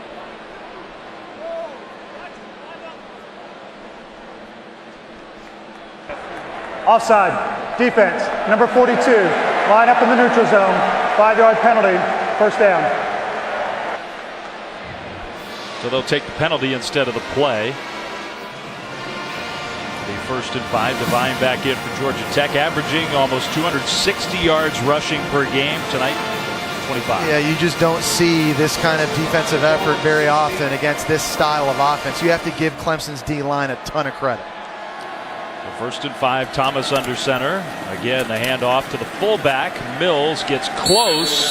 Stopped by Boulware, just short of a first down. Yeah, he's going to have to probably touch the ball a little bit more. Dedrick Mills, a young true freshman, is, I think, going to be a special player down the road. He's a big guy at 5'10", 225 pounds. Someone that I think Paul Johnson thinks has an opportunity to do some good things. He runs low to the ground on those dive plays, has good vision, kind of gets his low pad level behind those linemen to earn those tough earned yards. He scored the winning touchdown late against BC in the opener, scored 3 touchdowns last week against Vanderbilt. Got hit hard, but right at the mark. Dexter Lawrence. True freshman meet true freshman. How good has Dexter Lawrence been early this year? I'd argue one of the most impactful true freshmen we've seen early this year at nose guard. Just sheds the center. He's able to use that athleticism. He's 6'5", 340. Turns around and makes a play. And he already has 20 tackles as a defensive tackle, and he's substituting in a rotation on the interior of this defensive line. This guy, we saw Ed Oliver last week from Houston. Another good true freshman D tackle. This guy's pretty good too. He's kind of the only other guy that comes to mind as having this big of an impact on that side of the ball. Thomas keeps. Thomas finds a little opening, and that's a nice gain outside the 25 to the 28. Yeah, he's a phenomenal athlete. Remember, he committed to play at Alabama as a DB. He's got tremendous quickness. This play looked like it was dead right out of the gate. But you just got to make things happen. You get the feeling that if Georgia Tech's going to come back in this game, Justin Thomas is going to have to be able to create and extend when things break down early, and he has the athleticism to do that. Georgia Tech gave him the chance to be a quarterback, and that's why he came to Tech after committing to Alabama. He played defensive back for the Crimson Tide. Close to the first down. Tackle by Kendall Joseph. Kind of had the feeling too, Dave. You see him, he's getting his guys fired up. He was really motivated to go in this game. You know, a lot of people have been talking about Deshaun Watson heading into this game. And here's a guy just 2 years ago. He led this team to an 11-win season, an Orange Bowl win over Mississippi State. It was Justin Thomas who was second-team All-ACC that year after Jameis Winston. He was. He was the MVP of that Orange Bowl. Mississippi State's, that was Dak Prescott. They spent a lot of that year as the top-ranked team in the country. A pitch play going nowhere. Backwards by a yard. Dorian O'Daniel, who coming into tonight, Jesse, had his 2 career-high tackle games against Georgia Tech. He's working on another one tonight. He loves playing the triple option. Yeah, apparently he spent a lot of time in it. You know, that's just amazing because there's so many new starters this year for this Clemson defense versus who was out there a year ago. And a lot of these guys, including O'Daniel, they've not gotten a lot of reps against this option attack. It was one reason I think Brent Venables, their D coordinator, was very concerned. But you're right, he looks like he's been playing against this scheme of offense his whole life.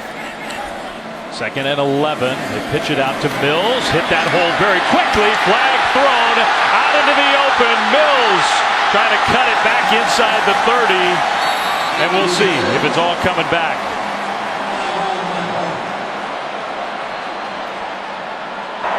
Holding. Offense.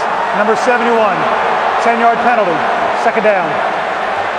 Finally, something to be excited about, and then that. Yeah, it's big Shamir Devine, and he's basically on this play going to tackle Richard Yergin. Look at 71. He's at the top of your screen. You're going to see him going up against number 49. He kind of gets beat and then just wraps him up, brings him to the ground. And right when it seemed that really first big explosive play for Georgia Tech, and the holding call brings it back, and big fella coming out. Yeah, he's clearly, we saw him go off the field in the first half. He's clearly not 100%. And that, by committing that penalty, he may have sprung the play. That was a penalty that I think did impact that big game. Let's go downstairs to Laura.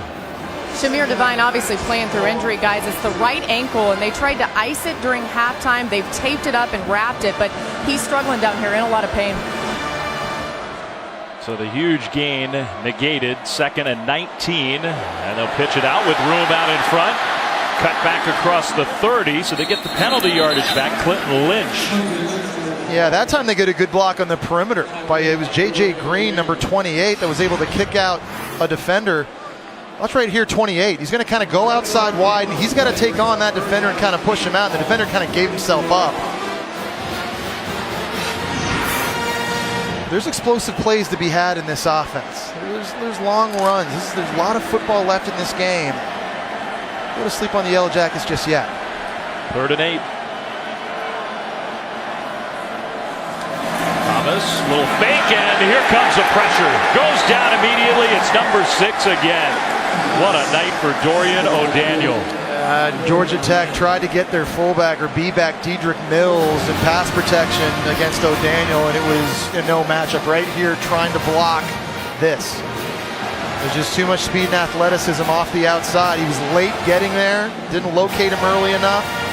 That's just too easy. Clemson has been living in Georgia Tech's backfield all night. Justin Thomas has had no time to operate. None. Here's an issue now, too. If you're Georgia Tech, you're punting to one of the most dangerous return men in the country, and Ray McLeod. 2nd in the nation, averaging 25 yards per return. One way to help against that, the fair catch. Sends us to a timeout. The Clemson defense. Who else has figured out the triple option like these guys? This is 2 years in a row. They have shut Georgia Tech down, dominating this one.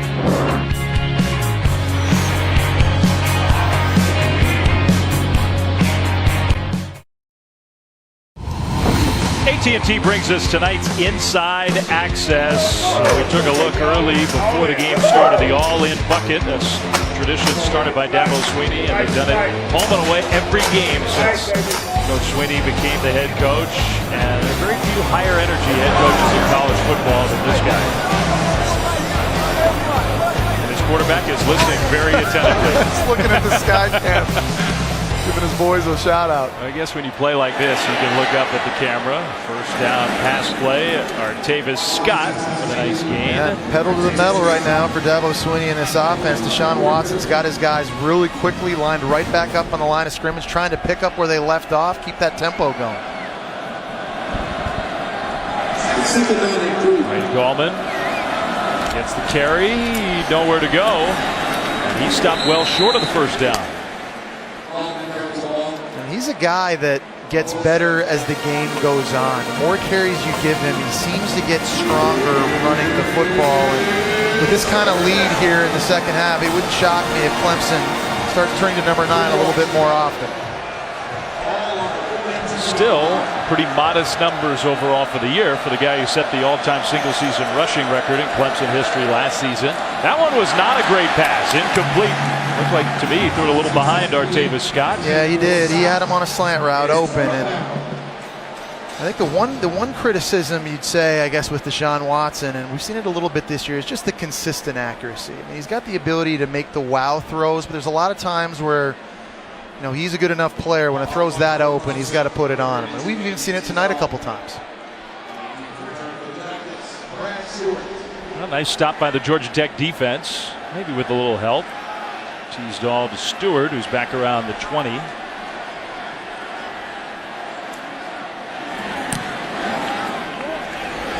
Booming punt inside the 10, taken by Stewart, brings it upfield, made one man miss, made a second miss, and gets out to the 25-yard line. Tonight, Clemson's defense, Dave, they've been lights out here with their assignment football. It starts with stopping the dive. The D tackles inside are winning one-on-ones. Everybody playing good, solid assignments. How many plays have we seen Dorian O'Daniel make outside tonight in that regard to the quarterback keeping it? And then you need physical play on the boundary and beating those blocks by the A-backs.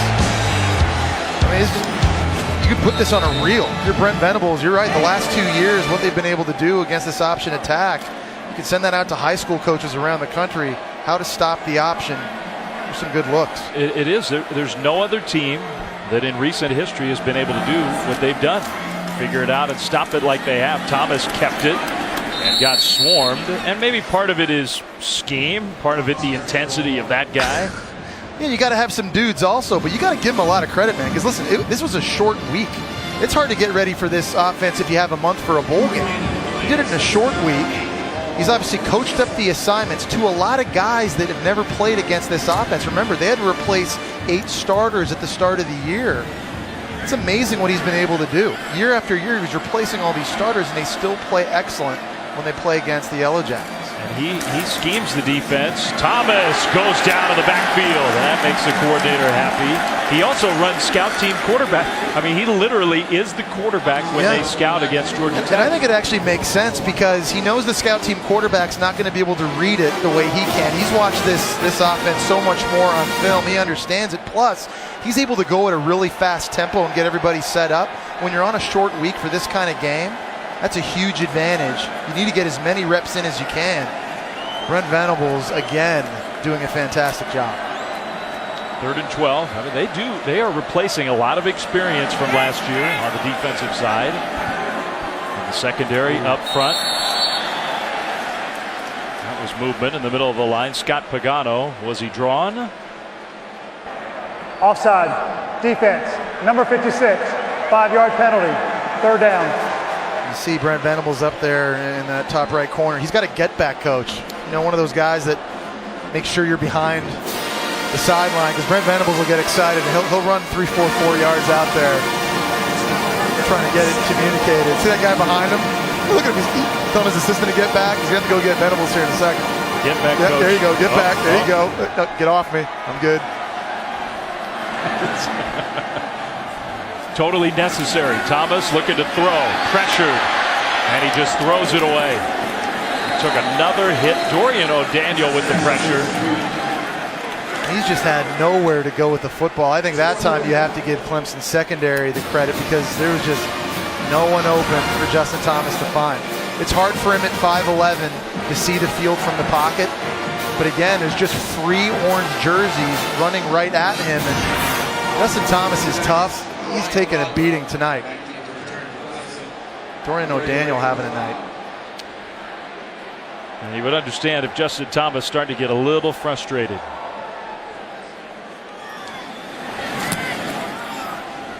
Low punt. McLeod has a chance for a return. Showing off the moves that have made him so dangerous. But ultimately he goes down. Not many coaches in college football quite like Brent Venables, huh? No, he's must-watch TV. He comes with his own get-back coach, but he also comes with great defense. His unit looks good tonight.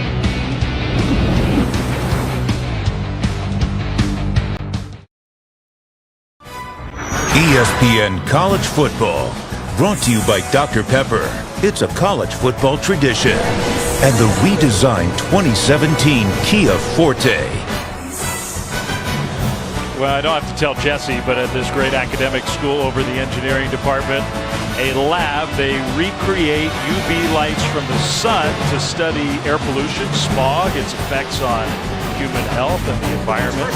What was your major at Stanford? My major? Yeah. Well, I didn't go near the engineering lab. You really want to know? Yeah. I was an ancient Greek language major. I would never have guessed that. Use it every day, Jesse. I was going to say. It's total How practical useful education. is that? Who paid for your education? Mom and Dad. Yeah. Yeah. Paid off. Paid off.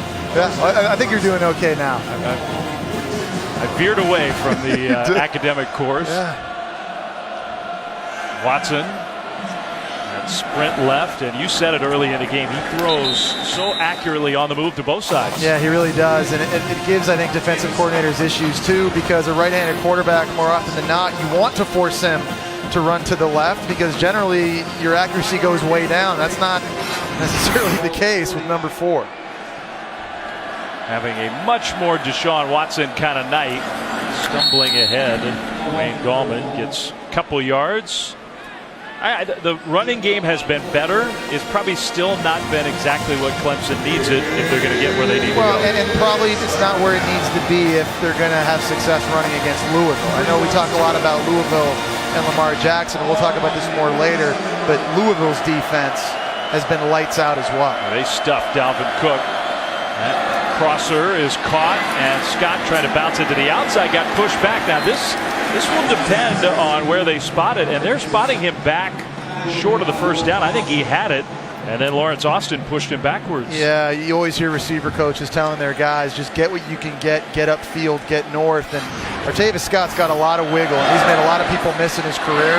This is one of those scenarios on a third down, just you already got the first, go down, let's keep playing. Well, they're going for it. And I don't blame them. 4th and 1. Just about everything going right. Now timeout. Timeout.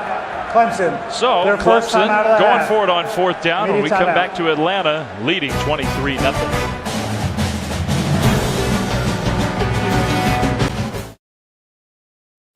During the timeout, Clemson decided not to go for it. They're going to punt the ball away. Any chance we recreate the Orange Bowl? And you got big Christian Wilkins out there, number 42. He's got good hands. I'm surprised they're punting as well as their defense is playing. Me too.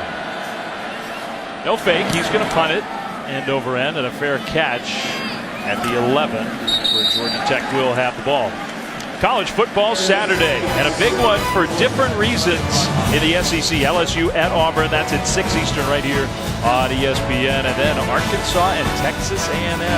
Is this the year that A&M takes a good start and carries it all the way to the finish? That one's at 9 Eastern from Dallas. There's some signs that maybe it will be. Yeah, I mean, they got a lot of those playmakers, no doubt about it, in the perimeter on that offense that can make plays. And I've been impressed watching Trevor Knight. You know, kind of in a brand new system and how he's kind of picked that up and the success he's had early. But he's not been perfect, but I think he's brought so much stability to that position, which was just chaos last year. Pitch play with a penalty flag thrown. Gain of 3, maybe 4 to Marcus Marshall. I think Richard Jurgen was lined up offside again. That's the neutral Offside. zone. Defense. Number 49. 5-yard penalty. First down. Let's welcome in Laura once again. Laura? Well, Dave, Justin Thomas has gotten very frustrated on the sideline, saying, I just need a little bit more time, and saying he can't see. Remember, he is 5'11", as you guys have mentioned, but definitely challenging that O-line. Paul Johnson also went back to the O-line and said, you guys have to block better. I think a big key there, Laura, is they may have to start thinking about throwing the ball on first down when Clemson's anticipating the run. When Clemson doesn't have their ears pinned back on all these 3rd and long scenarios, Justin Thomas has had no shot. 1st and 5. He is going to throw. Backpedaling toward the goal line, looking for somewhere to go with the ball. Now throws on the run, incomplete. And again, just better coverage in the back end by Clemson's defense. Really, they played phenomenal assignment football, not just in the front, stopping the run, but in the back end as well. Just kind of look at how many white jerseys you see kind of running out there. And it looked like at first there might be a receiver up here in the slot early. By the time that Justin Thomas started to flush out, there was nobody there and forced the throwaway. A little more time, maybe that's a positive. We just heard from Laura about talking on the sideline about giving him a chance. And off to that fullback, and the tumble over the defender gets him at least a little closer to the first down, short by a couple of yards. Well, I know Clemson's happy to get number 10, Ben Boulware, back on the field. He missed their last game against South Carolina State with an ankle injury, and this is a tough dude. He's a leader on defense. Last year, he was basically playing with one arm. How many big plays and big career interceptions has he come up with? He's a guy that blitzes well, and really, again, on what's an inexperienced defense, he's kind of the voice everybody turns to, and they're happy to get him back. Yeah, he was their defensive MVP in that Orange Bowl, the college football semifinal, a dominant win against Oklahoma. 32, a pitch play. First down and more for Georgia Tech, and that's one of their better plays of the night. Isaiah Willis took the pitch from Thomas. Yeah, and a good block outside by Quentin Lynch, the A-back on the perimeter. Those pitches are normally the home runs in the option game. Those are the kind of plays that can pop and can break and get some momentum back on the sideline for Paul Johnson and Georgia Tech.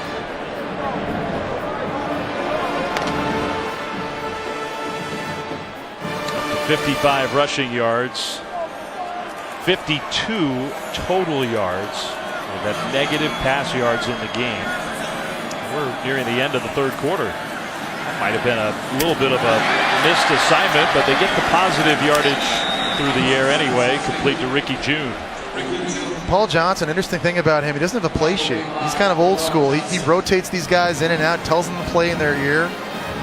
You know, the guy that's been coaching the game 32 years, he just sees it from the field, and he told us that he can tell what the defense is doing and how they're trying to stop him by who's making tackles. That's just how good he feels about his knowledge of what's going on. Now that was a more positive play, so he kind of gave a gentle shove. When things aren't going as well, that push out to the huddle is a little more forceful. Now whistles blow, and a timeout Clemson. Coach Johnson wanted to snap the ball and go. Instead, a timeout in Atlanta, 23-0 Tigers.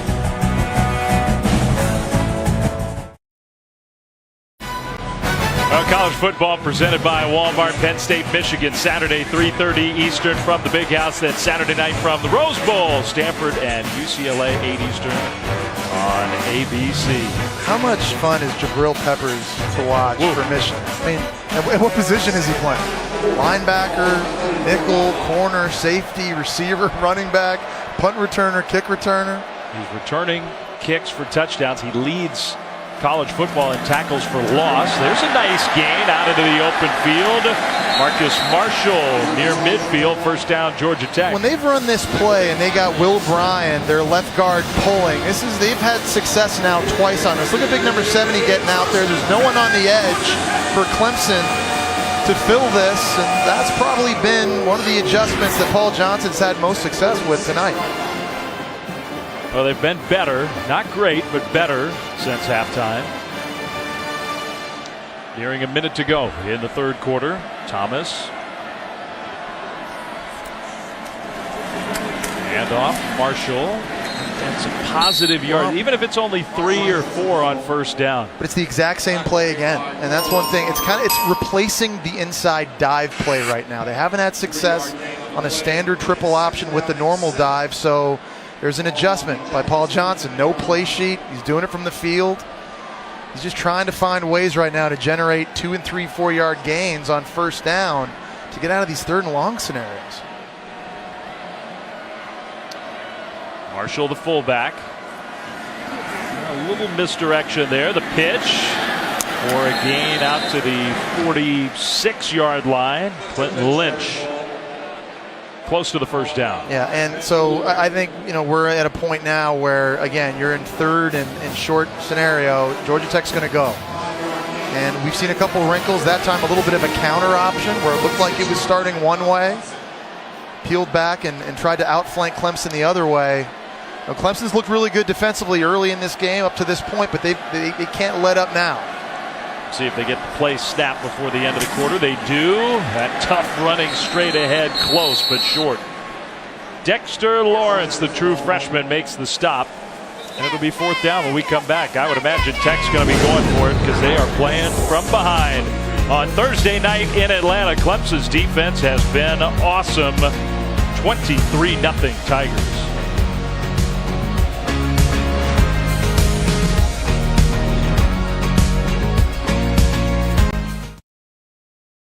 You're watching the ACC on ESPN on this Thursday night in Atlanta as we start quarter number 4. The Georgia Tech Yellow Jackets were last shut out at home on November 30th, 1957. And they have not scored tonight going into the fourth quarter. They've got 4th and a yard just across midfield. Clemson might have jumped and then Georgia Tech jumped. That has been a problem for Clemson. Absolutely. That's one thing that for sure is going to drive Dabo Swinney crazy. Offside, defense, number 94, 5-yard penalty, first down. And so on a critical down on fourth down like that, you can't have it. But we've seen guys just line up in the neutral zone. You see 94 there, Watkins just gets a little bit of a jump. That's an easy call. It's the pre-snap penalties, the mental mistakes that drive coaches crazy. And Carlos Watkins, he's a good player. He's played well tonight, but that penalty gives Georgia Tech the first down without having to run the ball to get that yard. A yard has not been easy tonight. Thomas on first down to pass, steps up and throws deep, and intercepted. At the goal line, there is a penalty flag. The return for Marcus Edmond. He's shoved out of bounds short of the 20, so we'll see. This is one of those plays where it's like pass interference on Edmond is going to be the call. Clemson fans, and there are a lot of them here tonight. Pass interference, defense, number 29, 15-yard penalty, first down. Well, it's a good call because you'll see Edmond, he actually pushes Ricky June. Watch right here, there's a push in the back, shoves him away, and when I was watching that in real time, I'm wondering why June's not coming back and fighting for the football. Well, that's why. He kind of tried to do it sneaky, kind of short-armed it, but that's a good call. That's a big play that Georgia Tech needed desperately. Let's just remember, this is still a 3-possession game. For all the statistical dominance, the way Clemson dominated that first half, it's only 23-0. Yeah, I mean, it feels like Clemson's up on this thing 50-0. That's not the case. Georgia Tech here knocking on the door. Mills behind Thomas, so give it to Dedrick Mills. That's a tough running from the true freshman down to the 20. Yeah, Georgia Tech's now without Shamir Devine, that big right guard, so they're playing a true freshman, Parker Braun, at right guard, and that time it was 75, the true freshman, that went out ahead and got a block for Dedrick Mills. Devine looks lonely on the bench. Yeah, and you see the size difference already. Braun's only 280 pounds, and that's a lot different facing off against Carlos Watkins, Dexter Lawrence, and Scott Pagano on the inside of this Clemson D-line. One thing about this system, they've not always needed the biggest, strongest physically offensive lines to succeed. There's a big hole to the 10, to the 5, and inside the 5, Dedrick Mills. That time, Dorian O'Daniel, number 6, was not there to close the gap. Going to get a slant block here. He comes outside, and there was a hole and a crease right through there. Number 6 going to step up field and runs right by where the dive was. One of the few times we've seen Dorian O'Daniel get out of position tonight. And you've been making that point. You get out of position even one time, you give up a big play. First and goal to the end zone. Touchdown! Dedrick Mills, who had 3 of them last week. And that shutout streak will continue. Tech is on the board. I really like this true freshman running back. Again, 5'10", 225 pounds, and he's got low pad level. He takes on 4 Clemson defenders here. and pushes them all into the end zone. Man, that is tough running. That's an 18-year-old quote-unquote kid running like a man right there. That makes you think he's going to get a lot of those touchdowns in his Tech career. Extra point up and good. And I tell you what, 13:21 on the clock. For as lopsided as this game has felt, this game is not over. No, Georgia Tech, they just needed a little bit of momentum. Now it's incumbent upon the defense to make a stop. Give Justin Thomas another crack at it.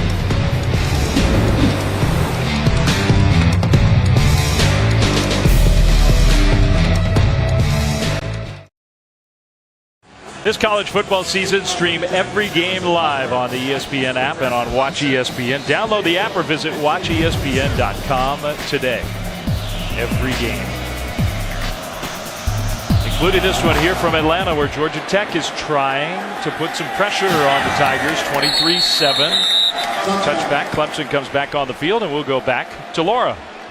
Dave, Deshaun Watson has been on the sideline for quite some time now, and for the first time in this game, he had to throw some warm-up passes on the sideline just to get warmed back up. He even commented that he wasn't even sweating anymore. Dabo Swinney coming over to this offense, really challenging them and saying, guys, we've got to get a quick first down on this drive. We have to score fast. We cannot let them back in it. Yeah, that's one of the big advantages of this option offense, Laura, is that they keep the ball and they don't give it back, and it's hard as an offense to stay in rhythm throughout the course of the game when you spend so much time on the sidelines. Watson pitches it to Gallman. Gallman for a first down and a few extra yards on top of it. I love the play call. It's been an uphill battle for Clemson trying to run between the tackles. The offensive line still hasn't quite been as physical as they need to be. So get outside. Use Gallman's speed on the perimeter of the field. It's a good play call there on first down. They have rotated some bodies. They have a fairly inexperienced line anyway. Gallman, this time straight ahead. Yeah, he is an angry, violent runner. And you see him right now here in the fourth quarter. We talked about he's a guy that gets stronger as the game goes on. Remember he had 30 carries week 1 against Auburn. They really put it on his shoulders. He only had 16 carries the last 2 weeks. You just kind of had the feeling he was chomping at the bit.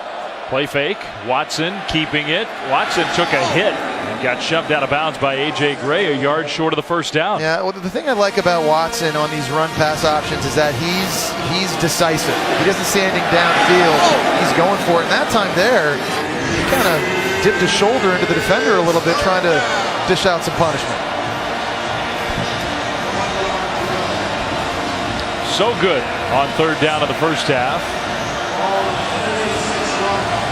3rd and 1.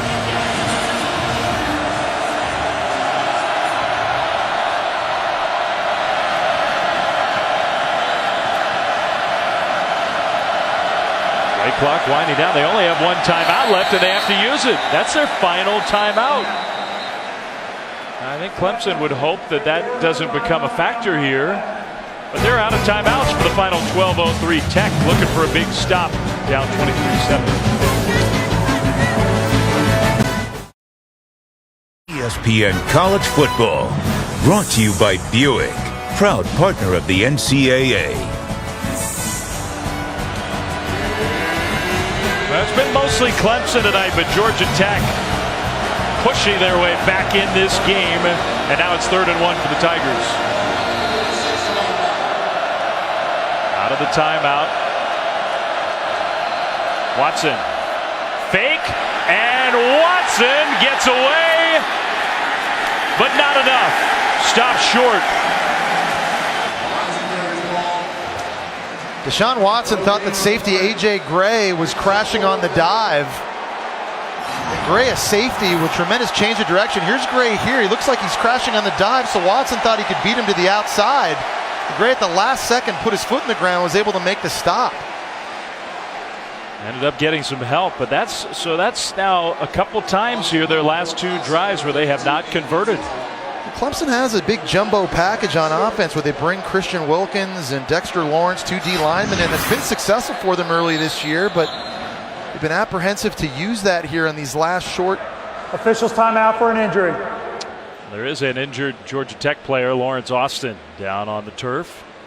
I'm with you. That jumbo package with those two big defensive linemen has looked almost unstoppable. Yeah, and again, with Clemson's inability tonight's game to kind of blow Georgia Tech off the line of scrimmage in the run game, it's made them apprehensive. I think, to me, really, if you were evaluating this offense to this point, I'd say that is still a glaring question mark moving forward for Clemson. But let's give Georgia Tech some credit as well. And their defense, how they've played here late, at least giving their offense an opportunity to get them back in this game.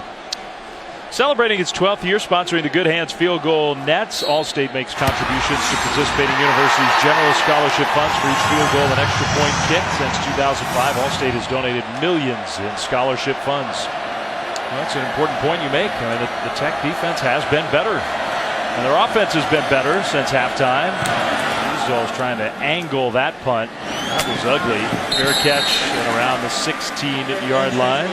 And the last time they had the ball, it was really the simplest part of the triple option, the play they were having success on. But I think Paul Johnson was able to make some adjustments and pulling offensive linemen to help these B-backs get into the second level of this Clemson defense. But it's been mostly all dives. And right now, to me, the best playmaker that Georgia Tech has outside of Justin Thomas is true freshman Dedrick Mills. And in Paul Johnson's offense, that B-back, he's not always taking dives. There's plays where they take the pitch. There's plays where they come out of the backfield and catch passes.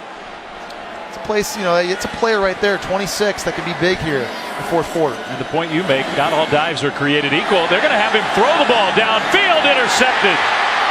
And they tried to get fancy, and that was not a good pass. Van Smith picks it off, and Paul Johnson cannot believe it. It's a big chance Paul Johnson takes, but I give a lot of credit to Van Smith for playing his assignment on the backside. 23 going to shoot over. He's able to come make this play. Now, it's an awful throw. There's better ways to throw the ball downfield than an aggressive play call by Paul Johnson, no doubt, but an even better play by Van Smith, who had a big pass interference call early in this game, and there's a critical turnover this defense needed. Dedrick Mills, really impressive young runner, not an impressive quarterback. No, he's not. There's other ways I think you can use him.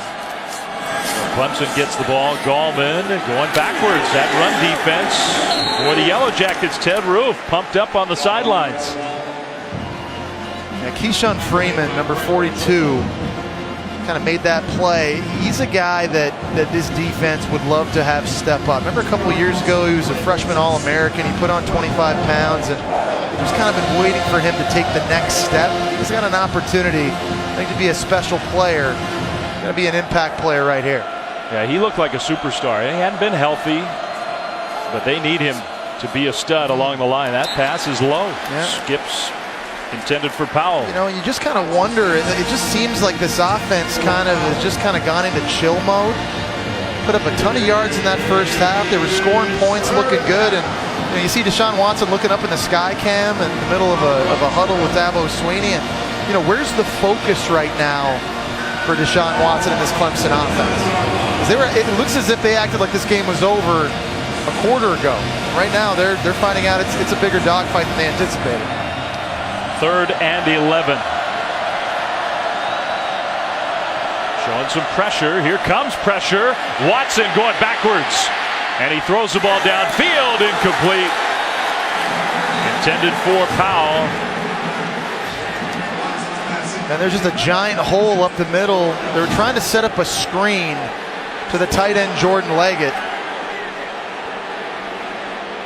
Dabo Swinney's irate. He may have wanted a pass interference at the end of this, but trying to set up the screen to the right side.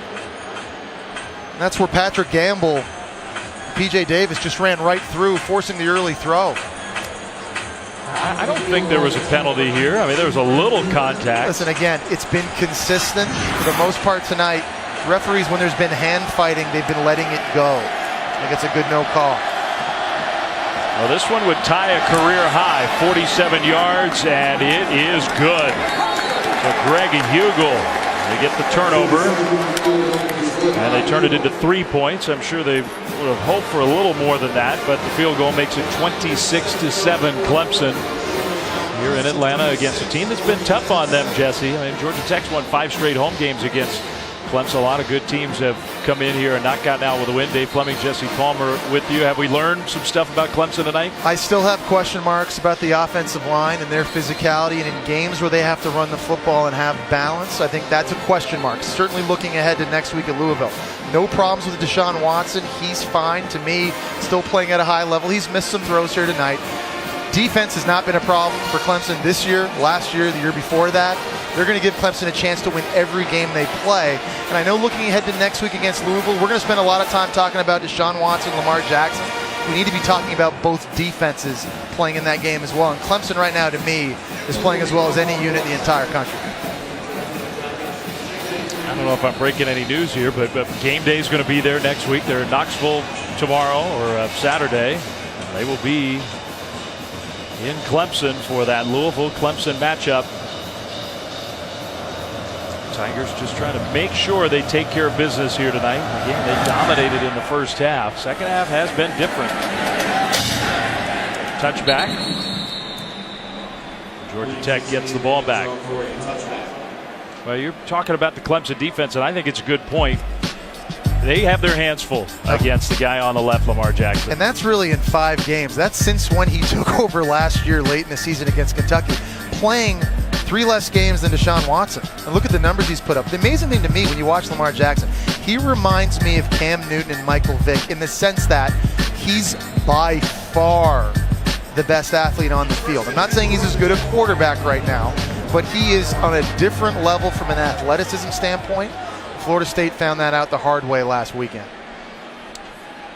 And it's not easy to do against Florida State, a team that's loaded with athletes. Wide open receiver, pass caught by Stewart, and dances out right around midfield, just a yard into Clemson territory. And there's a coverage bust finally. We talked about people being misaligned. There's nobody out in the slot covering Stewart, who's running the wheel. Got a lot of defenders with their eyes in the backfield. Number 18 at the bottom of the screen, Jadar Johnson. He's got to be up the boundary covering that play. We talked about when guys get out of position, Georgia Tech hits explosive plays. They found a little bit of life here in the fourth quarter. Still 9:30 to go. Same play. About as hurry up as Georgia Tech gets. Back shoulder throw, and it was dropped. Ricky June had a chance to catch it. He got his hands on the ball. Yeah, and that's one that he's got to come up with. You know, for years, Paul Johnson has had the Demarius Thomases, the Stephen Hills, the DeAndre Smelters, big receivers that could go up and win the 50-50 balls. And Ricky June at 6'3", 212 pounds, has to come down with that one. I do like Paul Johnson throwing the ball on first down. It's been a little bit less predictable. It looks like it's caught Clemson off guard here a little bit late. Well, they don't get a lot of chances to make plays at the wide receiver spot in this offense, but it is interesting how many talented receivers they've had come through the program. Right side running, trying to pick his way forward. There just wasn't much there that time for J.J. Green. Yeah, and you're seeing Paul Johnson now dig deep into the playbook and the adjustments, and we're seeing a lot of misdirection now where the play looks like it's starting one side and then linemen and A-backs are flying back the other way. They're trying to take advantage of the fast flow and speed that Clemson has defensively to see if they can get outflanked. You know, we've talked about how he sends that player in with the play to the huddle. He also sometimes he'll call the play and tell the player, and this should be the guy that's open, or this should be the part of the play that works. Back to pass, pressured, Thomas goes down. Ryan Carter, defensive back, with the pressure and the sack. Yeah, and Carlos Watkins, just a really smart pass rush here, which forced Justin Thomas to have to cut back. Anticipating the rollout. Here's 94. Watch him try to build the fence, anticipating the roll this way. He's lined up just outside the guard. You see that outside path he takes? That was really, really smart. That's a veteran move to force him back in, and there's Ryan Carter at cornerback on the blitz, able to clean it up. He doesn't get credit for the sack, but it is a good example. Yep. He made the play. So that, after the promising start, the long gain in the pass game, and then the drop, which was so costly, ended that. Punt taken with a fair catch inside the 20. 7:48 to go, Jesse. You've been talking about this Clemson defense. Yeah, no, they've been lights out again all night. Going to give them a chance looking ahead against Louisville, but all 3 facets impressive.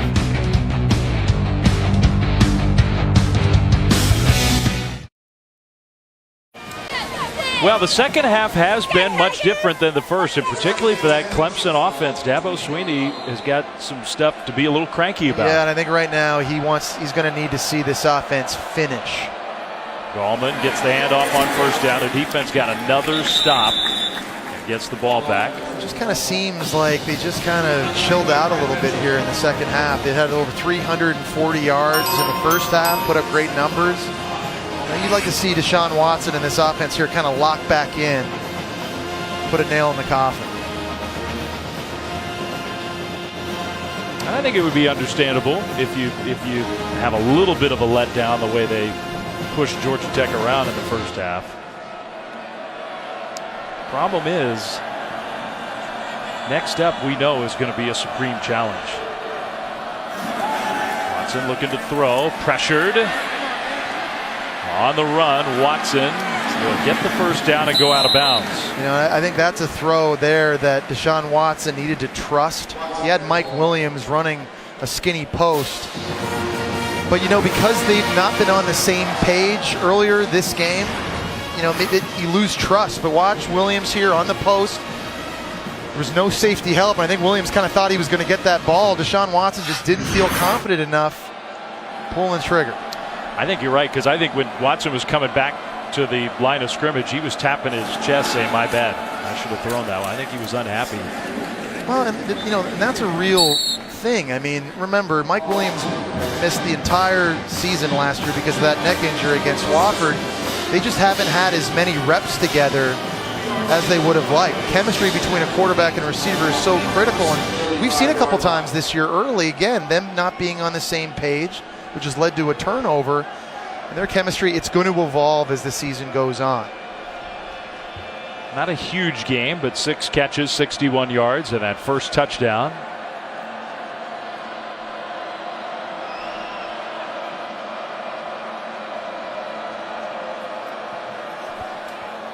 Ball to Ray McLeod, and he's been really impressive. So that combination, maybe you develop McLeod as kind of the second option, pair him up with Williams. Yeah, which I think is awesome. And Mike Williams, to me, makes this offense so much more dangerous. Again, you're talking about a big guy, 6'3", 225. He can run by the cornerback. He can jump up over top of people and catch 50-50 balls. And that's just something they didn't have a year ago. It's going to stress defenses and defensive coordinators so much more this season, having Williams back for Watson. He's got a good look here. There's nobody deep for Georgia Tech. Leggett went in motion. Watson looking in Williams' direction, incomplete. And it was not intended for Williams. It was Leggett, tight end. And I think, you know, we talked about how Clemson struggled in the second half, but you got to give Georgia Tech defensively some credit too, because their guys have stepped up and made plays for defensive coordinator Ted Roof. It was a slow start early. And even though all the yards they've given up well over 400 by now, but you know, they've only given up 3 points here in the second half. Ted Roof's guys have fought hard. You can see the improvement this year for Tech. They are going to be a better team. That one out to the freshman Cornell Powell.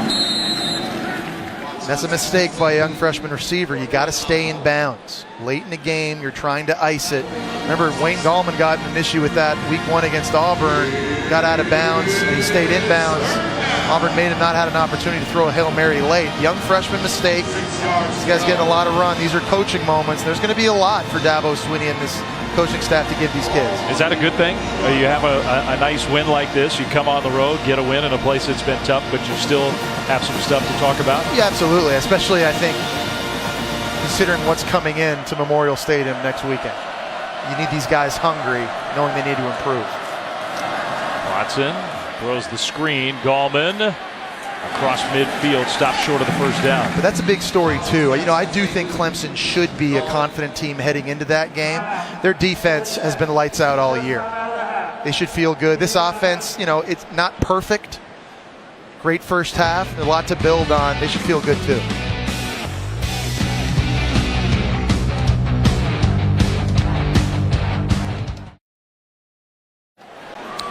Well, the Clemson fans are hanging around for the final 4:29. It's been mostly all Tigers in this one. 26-7.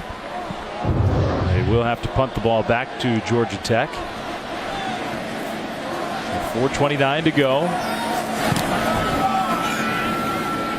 Fair catch at around the 15-yard line. Well, Saturday night on ESPN, back-to-back SEC games. LSU visits the Plains. LSU and Auburn. That one at 6 Eastern. Right here on ESPN. And then in Dallas, Arkansas and Texas A&M, 2 top 20 teams. Arkansas having a better start than last year. A&M having a similar start and trying to sustain it. We've seen some incredible defensive line play from Clemson. Christian McCaffrey against what is a good UCLA defensive line, improved.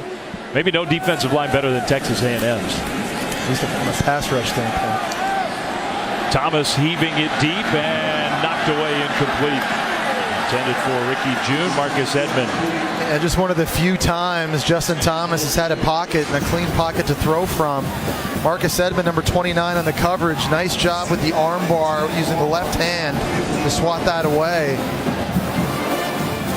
That's good. It's a good no call. A little bit of contact, but I think for the most part in the secondary, the referees have done a good job being consistent, and this has been happening a lot for Justin Thomas. And that's the big true freshman, Dexter Lawrence. He's been doing that a lot himself. Maybe next in line. He is a stud. Man. 2nd and 10. Hand off straight ahead. It's a great point you make about the next great one, maybe, Dexter Lawrence. This is a theme that's been going on with Brent Venables now these last couple of years. The second straight year, he had to replace 8 starters on defense. But it must be nice when you can replace NFL draft picks with future NFL draft picks. And I know this. I would rather be inexperienced but talented than experienced and average. And the good news for Brent Venables, he has a lot of young guys, but they have talent. Super talented. And those 2 big young guys, and Wilkins is a sophomore, but Wilkins and Lawrence, that is a heck of a combo up front. You know what's also great about this D-line is they've got depth finally. I mean, they can rotate 9 different guys up front and keep them fresh. It helps when you have true freshmen that see the field. And that was an issue they had a year ago. Shaq Lawson and Kevin Dodd, those guys were playing 90% of the snaps. And I think late in the year when you watched them against South Carolina, UNC, Bama, they kind of wore down. They don't have the elite pass rushing ability this year they had last year from the defensive end position, but they've got more depth. 4th and 2, and Georgia Tech is going for it. Looks like a wishbone formation. Handoff, and that defensive line stands up again. He didn't get there. Well, guess who? And it was Dexter Lawrence that got the first penetration. Nobody blocked Christian Wilkins. Brent Venables just loves it. Dexter Lawrence, for a guy that's 340 pounds, has unbelievable quickness out of his stance. You see him at the top of the screen. There's number 90. Kind of forces that a little bit further outside. And what a challenge for this D-line coming up against Lamar Jackson next week. Whole different challenge. No doubt. I mean, the amazing thing is the speed Lamar Jackson presents on the zone read plays. I'm watching the Florida State game, and there's times that Florida State defenders, they're in position to stop him. But he's just so much faster than everybody else. It's a great challenge for Clemson's D. Watson is still in this game. A little flip fake and incomplete. He had a man. There's Lamar Jackson and the myriad of issues that he presents. Look right there. There's guys outside ready to take that play away, and Lamar Jackson just has the change of direction abilities. We've always known he was a great runner, but I think this year he's showing you how much improved he is as a passer. His understanding of timing in the offense, reading coverages, and he's become the true dual threat. Out on the right side, caught by Cornell Powell. You know, a play ago we saw Deshaun Watson miss another receiver that was wide open for a score. And I think moving forward with the amount that Clemson right now is struggling running the ball between the tackles, Deshaun Watson can't miss very much anymore. In a game against Louisville, if guys are wide open, you better hit it, because there's a good chance the other quarterback's probably going to be hitting them. Yep. I'm with you. The Clemson defense has been so impressive. Their young talent's impressive, but you're not gonna shut down Louisville. I mean, they are going to put some points on the board the way Jackson is playing. You might slow them down more than Florida State did. You might contain them a little more. Under 2 minutes to go. 3rd and 6, and a little flip to Powell. Running right, dives forward, and I think he got there. So let's give Dabo Swinney and Clemson credit. This was a big-time challenge. Short week, a lot of inexperience on defense to get ready for the option, and they played lights out. Offense did some good things in the first half. At the end of the day, putting a good plan together, and that's their 41st straight win against an unranked opponent. I mean, Clemson today beats the teams they're supposed to beat. Now the big question, can you take on a little surprise team in Louisville that snuck up on a lot of people? Everybody had circled before the year their trip to Tallahassee later in the season. It could well be that a week from Saturday will end up being the big one. Straight ahead running Gallman. It's not an easy schedule that Clemson plays. They went on the road to Auburn, got a win in an SEC stadium already. And this isn't going to be easy for Lamar Jackson either. Remember, Clemson's won 18 in a row at Memorial Stadium. You got Florida State right here on the road. The winner of that game has won the division since 2008. I keep your eye out on Pittsburgh, too, down here, November 12th at home. They got James Conner back. I think that's a pretty good team out of the Coastal. Yeah. But let's say this. If they get through Louisville, I think even on the road in Tallahassee, they're going to be favored in every game, and a lot of times by a big margin. Under a minute to go, keeping the ball on the ground, Adam Choice. And it's not that they couldn't overcome it and still get back in the playoff picture if they don't win, but it's kind of the world we live in, and it's a good thing, particularly inside one conference. Just a huge game. And this was a big one for them. They had not won here in more than a decade. But in Atlanta, Clemson finally gets a victory against Paul Johnson and company. Yeah, you know, you take wins any way you can, obviously. And there's a lot of coaching up for Dabo Swinney to do. Got to clean up the penalties. They had too many today. They had 10. There's the miscommunication between Deshaun Watson and Mike Williams on a pick. Miss a field goal. You find those coaching points. But I think all in all, in all three facets, I think you're probably feeling as good as you felt all year for Clemson right before the biggest challenge they'll have this year. A positive step forward. Now they need to take an even bigger step a week from Saturday. Clemson comes to Atlanta and beats Georgia Tech by the final score of 26-7 for Jesse Palmer. For Laura Rutledge, Dave Fleming saying so long. Clemson gets the win. Sports Center coming up next in 15 seconds.